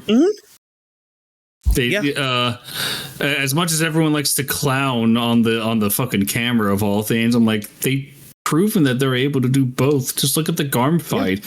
And part of the reason why, you know, they had to take a step back is because I love bringing Norse mythology into these talks. I love doing it. So people are pissed that Norse mythology, you know, it nerfed Kratos because, you know, a lot of people are normal size. Like, guys, Norse mythology is kind of more about the characters, and they're not all giants. The giant race got fucked. They got fucked because they're not really giants. But that aside, what was allowed to be giant was still giant. What was allowed to be chaotic was still chaotic. We're not going to lose the sheer craziness that was the Greek era, because the Greek era was fucking chaos itself. We're not going to lose that shit. I doubt it. Santa Monica has knocked it out of the fucking park ever since 2018 came out. I doubt they're gonna fuck up with the remasters, especially when these are games that people have wanted for a long time and they know it. Yeah. And like, and see, the other thing too is like, again, this is a point that we brought up too when we were talking about it. It's just like, are they actually going to be remaking like each game? Or is this going to be just like the name of the game, but it's all going to be one encompassing game that you just kind of like go through the whole story of the trilogy and all that? And it's like, for me at least, you could do that with like 2 and 3, because 2 and 3 like coincide with each other. There's not really a lot of time in between those two games, because they, like, I remember the end of 2 and the beginning of 3. It's just like, okay, you're literally at the same moment, you know, whereas like with the end of 1, beginning of 2, it's like, okay, some time has passed, obviously. I do think it's going to be one of those things where it's like, it is going to be 3 separate games because. And this is why I think they're still going to stick with the over-the-shoulder look. They already have the engine right there. They already have everything right there. So that saves a hell of a lot more time for them to remake just the old games. And plus, like that's the thing. That's the kicker right there. Is the fact that they're calling it a remake. Not just like a revisit or like a remaster. What's the word I'm looking for? A remaster. Yeah, it's not a remaster. It's a remake, which means they're actually taking time to like build up that scenery again. Like the back of Atlas. What was it? What was the setting of Pandora's Box? Pandora's Box. That was a great arc. Yeah. The whole Mount Olympus part in part 3 in game 3, like the Zeus and Kratos conversation. Shit, bro, I want to. Bro, in the past 3 days, I've seen so many clips of the games that I remember. Like, I remember that. I remember that. Ooh, that's a great line. And then, like, I press play on it, and then I just stay locked in, and then my girl's talking to me like, "Sorry, give me a minute." Oh shit! I remember that. Damn, Kratos was an asshole. I have much to do after I kill you. Zeus, exactly. I'm getting a remake. I will murder you with better lines and more passion. Which Trevor, you mentioned this too, and I kind of want to echo the sentiment, and I hope this is an option in the remakes. Give us an option to switch between third and first person. Yes, give me first person the whole way through. That would be so funny. How would you guys feel to have the different voice of the original Kratos and the other Kratos able to, like, if you could pick and choose which voice you want to hear? What's funny? Yes. Oh, that would be cool if you could choose 2 voices. What's funny for me is that if you listen or have played Sons of Sparta, a game which we will be talking about soon enough, T.C. Carson, voice actor of Kratos, he's able to still do the Kratos voice just fine. Oh, yeah. I'm fine with him coming back. Yeah. Yeah, if he's able to do it all, I mean that's the thing. They had him talk about this game and even lead into Sons of Sparta and all that, like the 2D platformer that we ended up getting just shadow dropped after the state of play. Like that. See, that's one thing I loved about Santa Monica is, and because they did the same thing when Valhalla came out, that DLC. It's like they just shadow dropped this shit for God of War. Like you don't expect this shit. But then they're just like, oh yeah, God of War announcement. Yeah, we're working on this thing. By the way, here you go.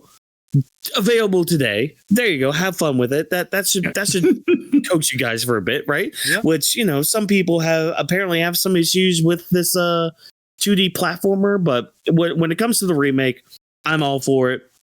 Expect me to play it. I will stream it. I will stream it day one. I will be there, boy. Oh, Sam, I will do the God of War trilogy as well. I'll never forget. As soon as that Valhalla DLC came out, I did stream that shit, and I kicked myself because the final part of that, I was like giving my thoughts on just like God of War in general, and it was like this whole big like 15-minute spiel, and my mic was muted the whole time.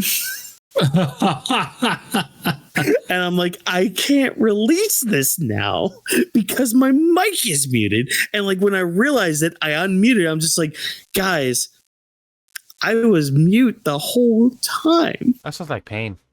No, dude, it sucked. You can, I have, because I did upload the VOD on like an old channel that I have, so it is still there. It's just not public. So I'll like screen record it and show you guys, because like you can just see me be like passionate, be like, oh. But it's just like no audio except for like the God of War background playing. So it's just like dun dun dun dun dun dun dun dun. It left me speechless. Yeah, but like it also ties in so well with like Valhalla having like Kratos confront his past man. Talking about past self, how do you guys feel about the shadow drop, the game itself, of God of War Son of Sparta? So haven't played it yet, unfortunately, unfortunately, I don't have a PS5, but I have watched many videos about the game. From what I can tell, looks fun. The story is how do I put this without spoiling? Without spoiling, it is exactly what you would expect from like a God of War prequel, where made after the Norse games, where you have certain lines of dialogue. And I will say, this is such a good line. I will say, it's like, remember, Kratos, there's nothing stronger than a man who has rebuilt himself. And I'm like, Or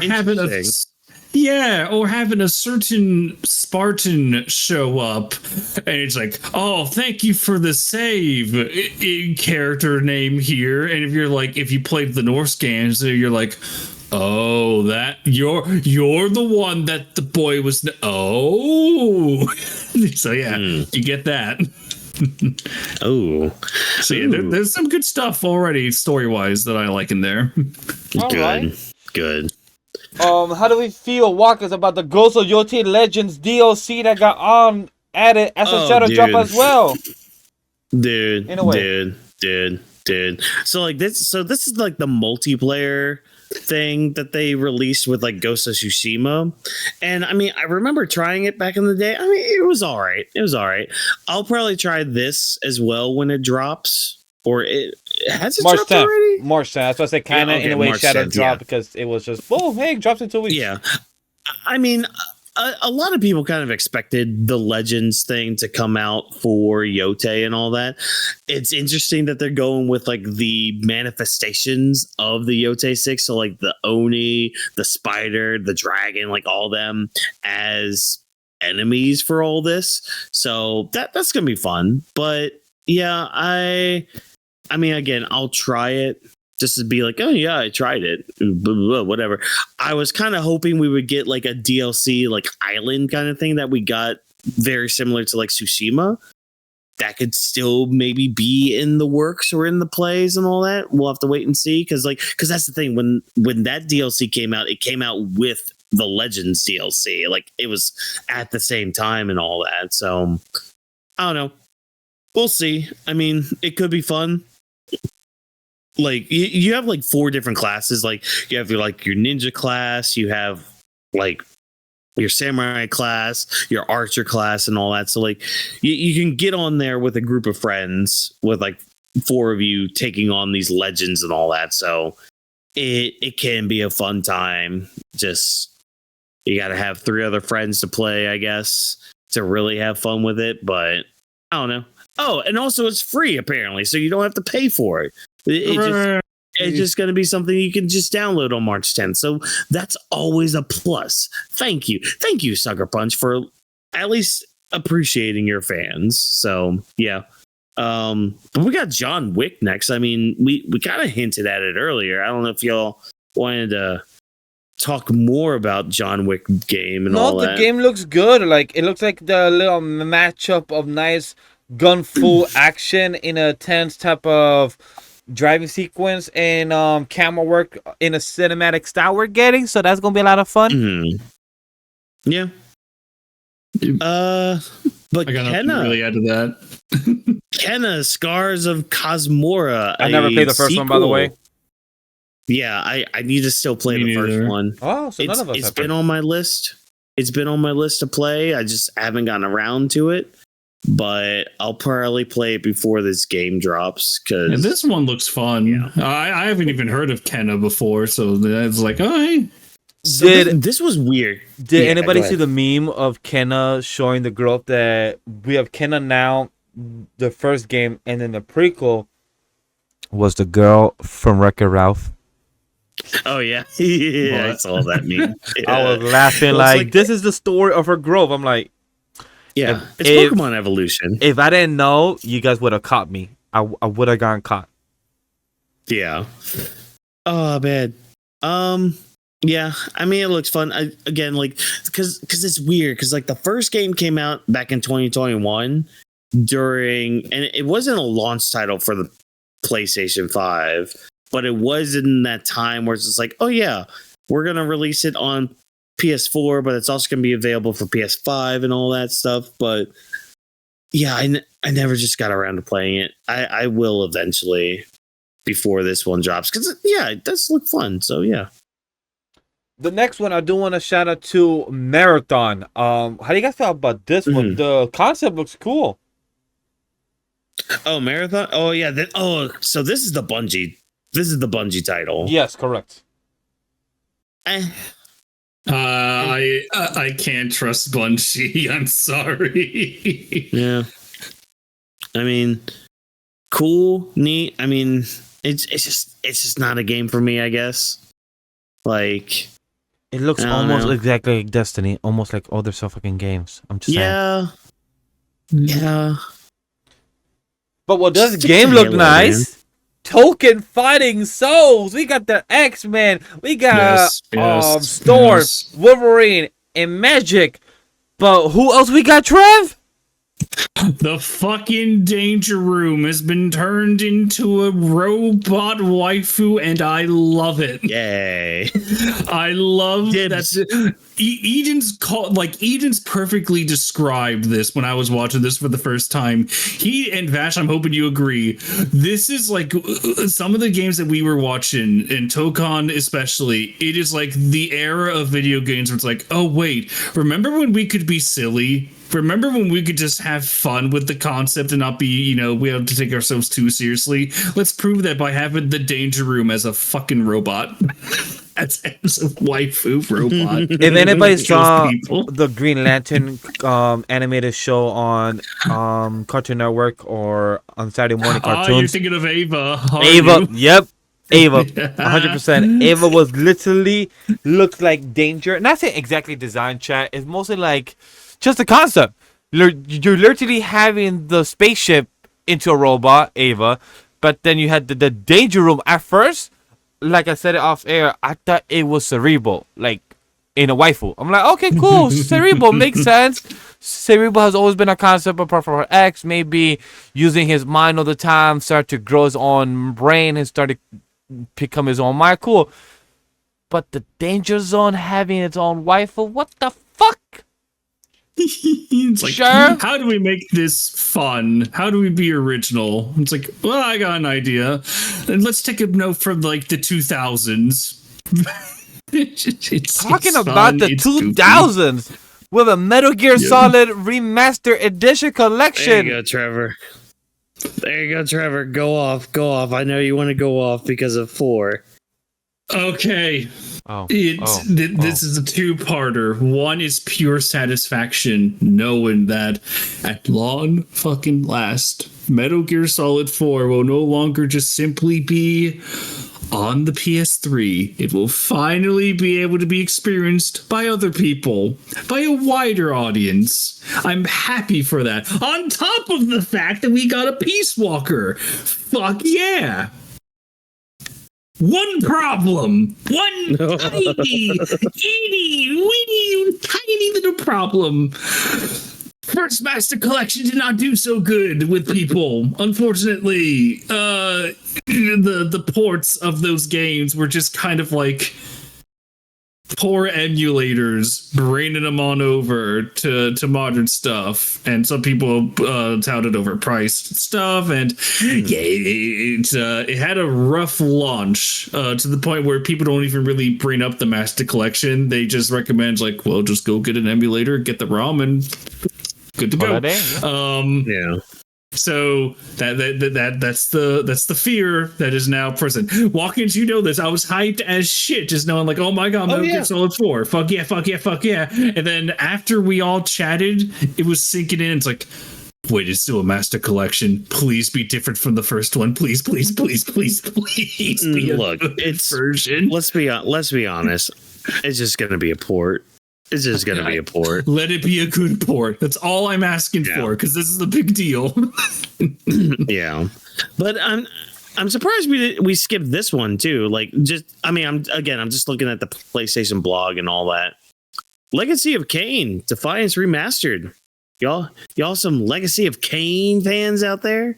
No, I'm not. I'm no. sorry. That's what I'm bringing up. Yeah. Like, I don't know anything what to say. But the one that I know we're all excited about is the one after. A couple of them, because I know if anybody has thoughts about Pragmata or any other ones, you can. But Project Windless. Project Windless. we're getting Black Myth Wukong. We're getting God of Cock. We're getting our Rooster Fighter RPG. Dynasty Warriors chicken. Open world Dynasty Warriors chicken. It's on the thumbnail. Y'all are seeing it right now. I can't wait. It's gonna be. This is where that Eden's quote comes right back into play. It is when games are just like, "Hey, this is fun and stupid. Here we go."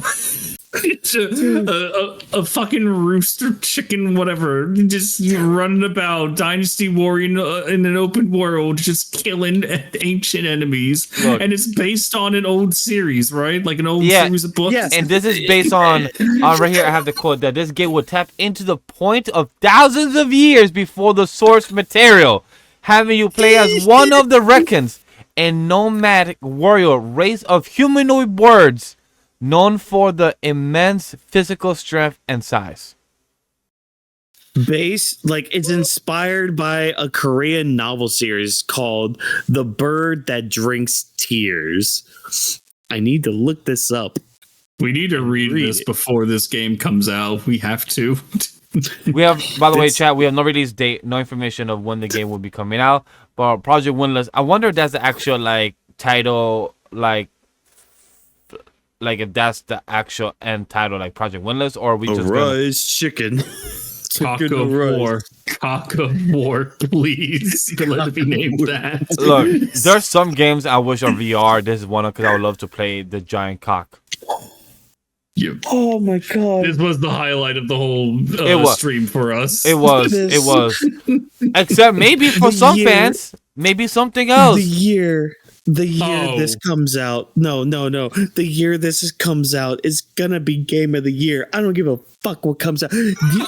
Final Fantasy VII Rebirth Remaster Part 3. Get the fuck out of here. Kingdom Hearts 4. Eat my ass. What is it? Grand Theft Auto 6. Take a dick kick to the city. Nah, it's gonna be Project Windless. Cause god damn. This is right up my alley, man.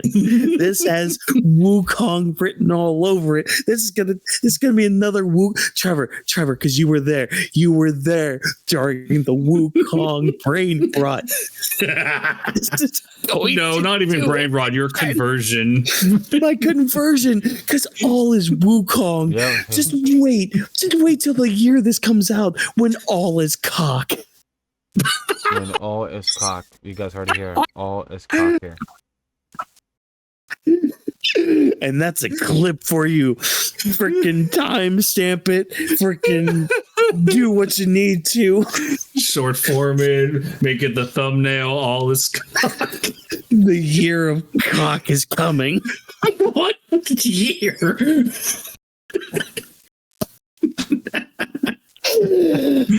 I told you it was going to be chaos. And nobody has the Chaos Emeralds, so now we have to move on to Rayman 30th anniversary. Fuck, I'll bring the chaos for that one. Oh boy, bring the chaos control. Oh no, this isn't chaos control. This is gonna be a fucking chaos blast. God fucking damn it. So, Rayman, kind of like the God of War, Sons of Sparta. We had kind of a shadow drop on this one. Rayman 1, you know, kind of that infamous PS1 game that everyone loved, even though it was hard as balls. A lot of people still loved it, and we wish that Rayman would come back. Well, it did. There's 5 different versions of Rayman you can play. And how did it go? How did people react to this? And as a Rayman fan myself, how did I feel about playing the game? You had a good time? Fuck. You was happy? Fuck. You scream with joy? You went out of to your rooftop and screamed, When I saw the reveal trailer, I was like, holy shit, hell yeah, for all the versions, even the prototype version, fuck yeah, let's go. But it's thanks to Ubisoft, god damn it. There are some big old problems with this collection. This is just the most popular critique right now. The music, it's not the same as the original. It's just different pieces of music. The gameplay is there. Now, I don't. This could be me. It could be me. However, when I was playing it, I noticed that there was like input lag. For button input lag, it means when I press a button, it feels like there's a delay for the actions, and that the game itself was kind of laggy. And I even made sure it's like, all right, no, it's not on the external hard drive, it's on the main hard drive, meaning there should be no lag between Steam and my computer. There should be none, but it felt a little laggy. Also, it was weird when I started the game for the first time. I thought something was wrong with my version of the game because when I got past the settings, or when the first thing I saw was like this blurry, pixelated setting on the like it was like it's staticky TV, and I'm thinking, whoa, hold up. Are the graphics supposed to be this messy, this filter? What the hell? And then I figured out it's like, oh, the game automatically by default sets you to a graphics setting that resembles a static TV, and you have to change that. It's like, all right, now we're good. I changed it back. How do I put this port of Rayman? Just the mainline version that everyone knows. I haven't gotten a chance to play the other versions yet, but as it is, it's fine. It's just fine. It doesn't make me like it. How do I put this? I'm happy that there's Rayman, but you could have done better. It just feels like it's the bare bones minimum of what you could have done. And what sucks is that this is a 30th year anniversary, not like a 28th or 27th. This is a 30th anniversary. Yeah, and well, and I don't know because who had it? Was it Nick or it was Nick, Crash, or Judewell that was also going to be playing this game? It was dropped. I think it was Nick. Yeah. It was Nick. All right. Nick was going to get this for the Switch 2, and I'm hoping that the Switch 2 version is all right, because unfortunately, if one was to visit Steam right now for this collection, the reviews are mixed at best. And unfortunately, there are save destroying bugs in multiple versions of the game. That sounds like a headache. Yeah. So I think it was like the MS-DOS version doesn't allow you to save. The Jaguar can delete save. It can fuck with you. Apparently, I don't think this is true, but apparently Ubisoft wasn't even planning on doing any post-launch support for the game. So there's that. So if there's glitches found now, who knows if they're going to be fixed? It's a shame. And also, how the fuck did you mess up the rewind feature? How the fucking wait? Hold on, they messed up the rewind. Wait, what'd they do with that? No. Because before we started, I bought this game and it was downloading. That's weird. So stand by for next week's Weebs Lounge. So I don't know. I don't know how it's going to be for you because how do I put this? I like the rewind feature on like the Nintendo Online stuff, like the SNES. Like that rewind feature is fine. It can be annoying at times because you have to press two buttons at once. But give and take with that. So but at least it's like when you do the rewind, it kind of plays out like a roll of film, and you have to like manually select which panel you want to start with, and you get a real sense of the timing whenever you get used to the rewind feature. This one, it's not that. It's you hold down the left bumper, and it looks like shit. I wish I could figure out how to describe this perfectly. You know what? It's how do I put this? Wait, I got it. Do you remember how on old DVD players, where if you press the rewind button, it kind of looks like random frames are playing back? Yeah. Yes. It is that in a way. You hold down the bumper, and unfortunately, you can't really tell how, like, you can't really tell where you're gonna be when you rewind. It's sporadic. It looks weird. It looks distorted whenever you try the rewind feature. And it doesn't even go back that far. I tested out a death, and then I ran forward. It was like, what, maybe 5 seconds? Maybe 5 to 10 seconds total that I was able to rewind on like Nintendo Online that's been that has been available for a long time. You can go play what, a minute or two at best. Here it's like 10 seconds, maybe. Don't worry, don't worry, chat. We're about to live action do this right now. Stand by.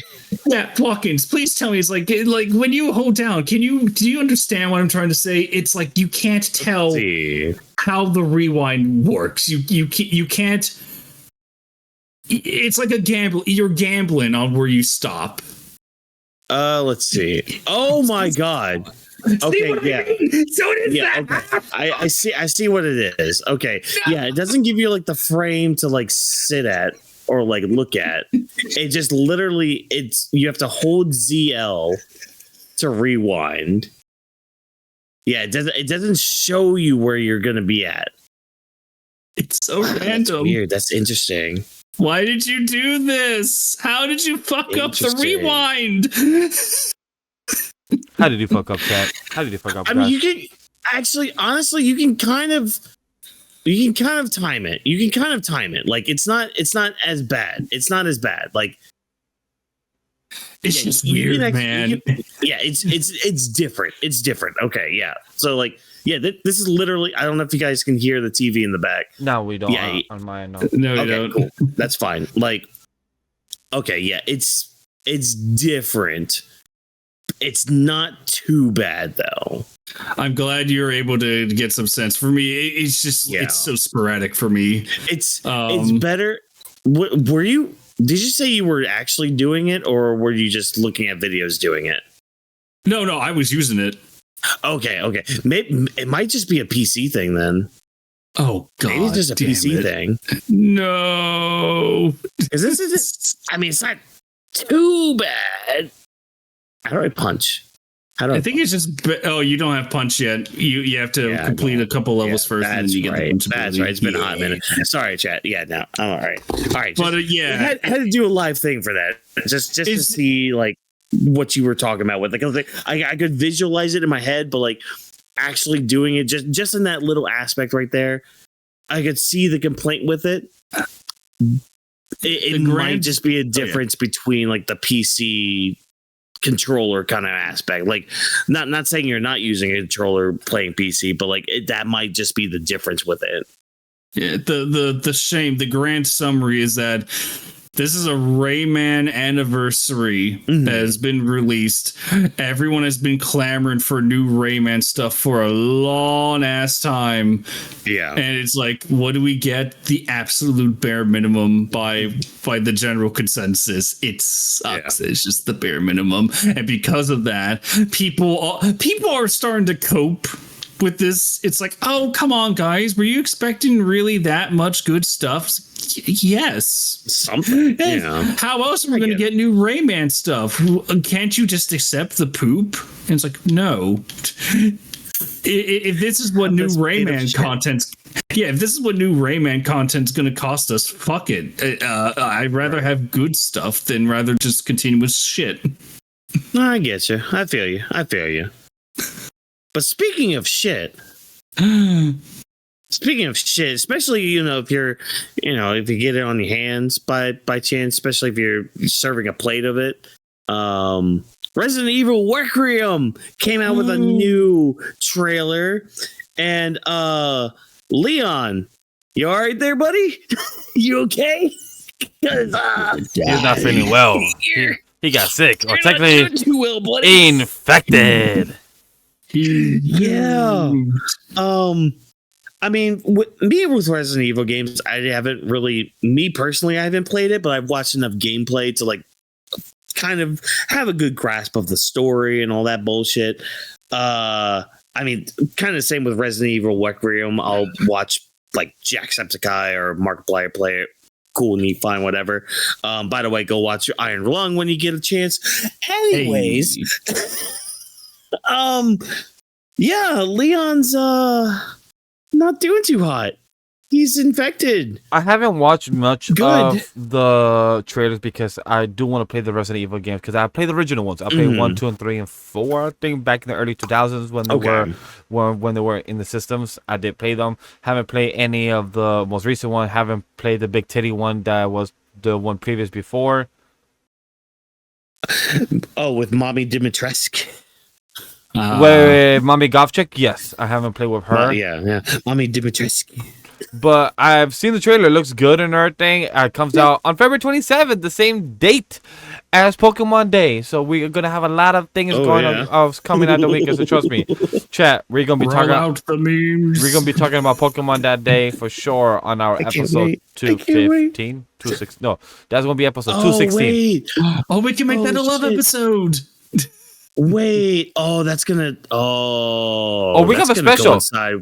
Or that's gonna coincide with the tournament arc. Ooh! If we could do a little, we could brainstorm off air and everything, and or do a little special. Do one or the other. Yeah. Maybe the day of or something. I know it's a Friday with SmackDown, but fuck that. Yeah. But other than that, I know there's not much to talk about with the rest of the stuff. I want a big shout out on Rev Nor. I think is how you couldn't pronounce it. Rev Nor. It gave me a bit of Asuna and Kirito with this JRPG type of glimpse into their game. And also I want to shout out to the last one is because I know Trevor's going to talk about the one before this. Yako Shinobi Ops. This one is a 4-player online isometric Shinobi action game, and we're gonna have a next year form of the Shinobi Ops work together to infiltrate heavily guarded enemy territory, combining your unique ninjutsu abilities to avoid traps, evade soldiers, and escape an ever-present unstoppable pursuer who threatens to end your run prematurely. So I really like the concept of the game. It really looks cool. I like how you can see the tunnel vision of where the player or guard could see, so you can know how to avoid it and not be in their eyesight. So I really like that in the tunnel vision concept and everything. Those are my two highlights because I know Trevor's gonna talk about the Star Wars Galactic Racer as well. Before I let him go off on Galactic Racer and his like people and all that, Rev Noir, understandable. Anime RPG, cool, neat, awesome. Saros, though, that came out with some interesting news with it, where like they have this new system where the levels change, like not only just like the environment, but the enemies kind of change. Like they get a little bit more aggressive and harder to face, but like the environment changes too. The soundtrack itself changes. So that was kind of cool with this recent update that we got for it. So I don't know if I'm gonna get it on launch, but it's at least something to highlight, at least when it comes to Saros, because that is kind of cool, where it's just like, okay, we have a system where it changes the gameplay, like it, at least because I'm always somebody that's like, okay, it's fine that your game is good, but the way I kind of justify a game being as expensive as it might be, you know, the whole $70 price tag, how's the replayability with it? Like, are you going to have me come back to the game to play it or what? And Saros at least has something to that, where it's like things can be different each time you go into it. So that's fine. That's cool, neat. But Silent Hill Townfall, we're getting another Silent Hill game in 2026, even though we just got one in 2025. And this one has a black guy in it, and I've already seen some people tweet about it, be like, a black guy would not be a main character. Yeah. No. It just be like, he would have enough common sense to be like, yeah, no, fuck this place, I'm out of here. Which, if you're in a horror movie or horror game aspect, yes, I would be the same way as well. Fuck this place, I'm out of here. Like, whatever. Again, another game I'll probably. I thought you were about to take a much different turn. It's like, oh no, a black man. I thought some people were going to be saying that, although there are probably some on Twitter. Unfortunately, who do you think I am? Oh, a right winger. God, I hope How not. dare you? How dare you? I am none of that thing, sir. So go ahead and go off on your little Star Wars Galactic Racer. You know, go off on how your enemy might be coming back, about how Ben's coming back. Yeah, look at me. I like Star Wars Galactic Race. I like Star Wars Pod Racing. Look at me go. So ignoring the cries of this infidel here, Chad and ladies and gentlemen, Star Wars Galactic Surprised Racer you didn't call me a troglodyte. Silence, whore. Anyway, Star Wars Galactic Racer. It looks like a fusion of the N64 game of Episode 1 Racer and Racer's Revenge on the PS2. Vash, did you play Racer's Revenge at all? No, I did not.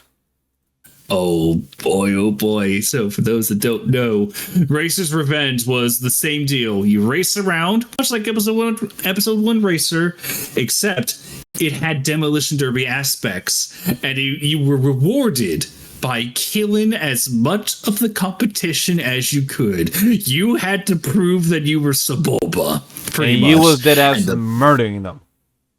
Exactly, and the best part is that in Racer's Revenge, if you could do the impossible, where you beat everything, you get all the time trials done, you got Darth Vader and you got Darth Maul as racers. What? Your own little pod racers. It was so crazy. And by the way, this is it's broken.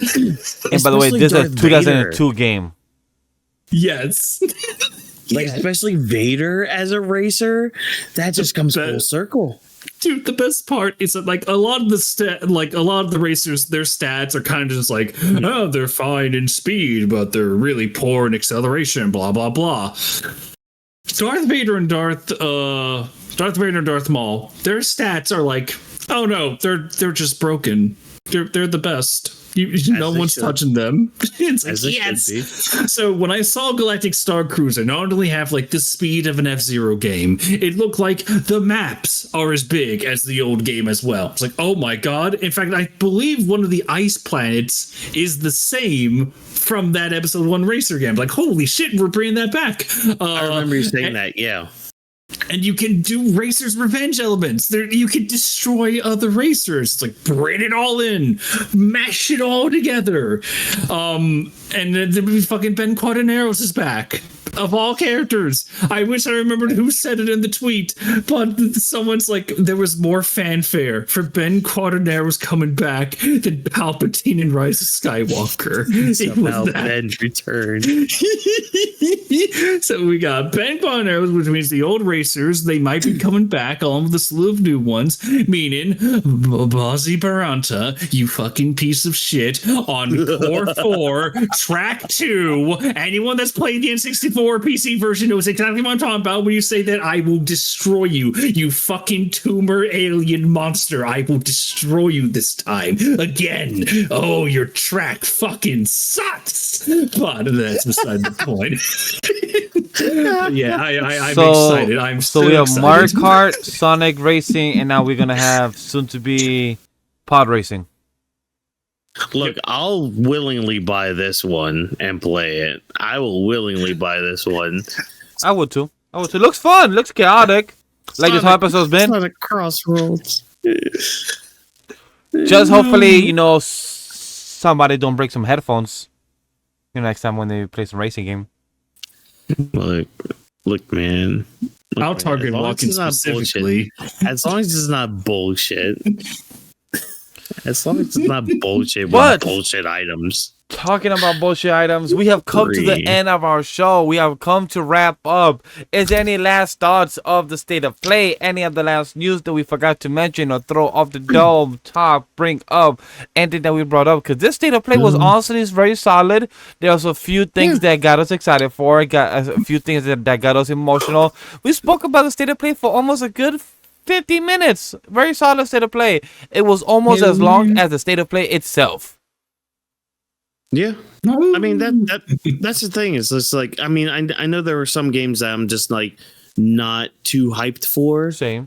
But it's still games that I'm just like I'm willing to watch gameplay of and watch people play and all that. So at least when it comes to like people that are invested in those games, they'll at least have fun. Like nothing I saw really ticked me off, and I mean, judging by how some games have come out, like, you heard Trevor go on his rant about Rayman. You literally just heard me do my live reaction to like, oh, here's how the rewind goes. Like, yeah, barring things like that. And like, what was it? Things like, I know some people had some issues with like Sons of Sparta, apparently.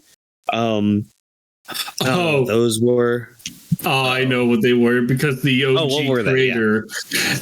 creator, the salty fuck that he is, the guy that couldn't get past Metroid Dreads like open in 30 minutes. He's like, I fucking hate Sons of Sparta. They ruined it. It's so boring. Who would ever play this monstrosity? It's like, well, obviously people did. Yeah. Plus, it was like $30, so it's just like, okay, fine. You're releasing a 2D platformer that is, I'm assuming, relatively short for a good, decent price. All right, fine, cool, neat, awesome. But yeah, I mean, when it comes to state of play, I was content with it, with what came out with it, with all the other news we talked about tonight. I mean, hell yeah, on animation. God, all that animation news that came out this weekend was superb. Go sign up to really Tubi, chat. Looking forward to all that. Yeah, go sign up for Tubi. It's free. You just have to confirm your email and all that bullshit. But yeah, it's a good time. This was a great weekend. I mean, I know a lot of you single people out there may have been upset during Valentine's Day and all that. But hey, if you're a certain vintage of a certain thing, especially when it comes to like social media and watching downfalls of people who deserve it, hey, you at least had a good weekend. If you enjoyed PlayStation, you also had a good time getting all that news. If you enjoy animation, you got a bunch of news that made you happy and all that. So, and if you're a manga reader, you got some peak manga coming out this weekend. I mean, Alien Headbutt had a great second chapter, just a slight little thing. Go read Alien Headbutt because holy shit. Yes. Dude, side little tangent. I'm sorry. I know. I might be sounding like another like person on another podcast or whatever, just doing like random bullshit here at the end. But Alien Headbutt's second chapter, like I love what they're doing, where it's like, oh, I'm gonna do a dragon screw. I know you've heard of that. You've heard of that move, Vash. I know you have. Oh yeah, we have heard it. We have done it. Stephanie Vakir is one that does it. She does like the corner dragon screw. Dude, I believe she has done it, and also Dragunov has done it also recently as well. Probably, but that's in this latest chapter. Yeah. That move is in this chapter. The camel clutch is in this chapter. But here's the kicker. It's his own version because he calls it the GTF camel clutch, the go to hell camel clutch, not the go to sleep, go to hell camel clutch. Like, dude, this is like, nah, I don't want to go on it. Just read Alien Headbutt, read Ranger Reject, watch Invincible Fight Girl. What other plugs? What other agendas do I have? Watch read One and Piece. be in. I don't care. Play Skies of Arcadia. Yes, all that stuff. I'm gonna get off my soapbox now because God, man, there's so many peaks for us to climb just in 2026, and we're already starting off very hot just in February, man. We're only halfway through February. We still got Pokemon Day in like a week and a half. Like, oh my God, please, Pokemon, don't fail me now, please, don't. I'm just saying the month of February has been much better than the month of January. I'm just be honest about that. When it comes to news and media overall, not just about life in general, because life in general has just been sucking. But when it comes to media, life is another thing. Yes. But other than that, like Watkins has said, all is cock in the rooster.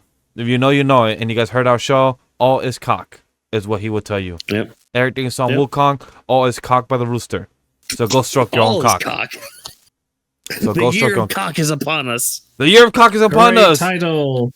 That is definitely our title for the show, guys. All the year of the cock, stroke your cock. The state of cock. You guys heard it here. Talk about it. Like, subscribe. Join us for tonight and take the time to listen in. By the Weebs Lounge podcast presented by AniMa W3 Studio, production team, Vash, Watkins, and Trevor. Special thanks to our producers and the cock of the gods. Don't forget to follow and the social media of the brand. All the links are down below in the description below the cocks, right between the balls.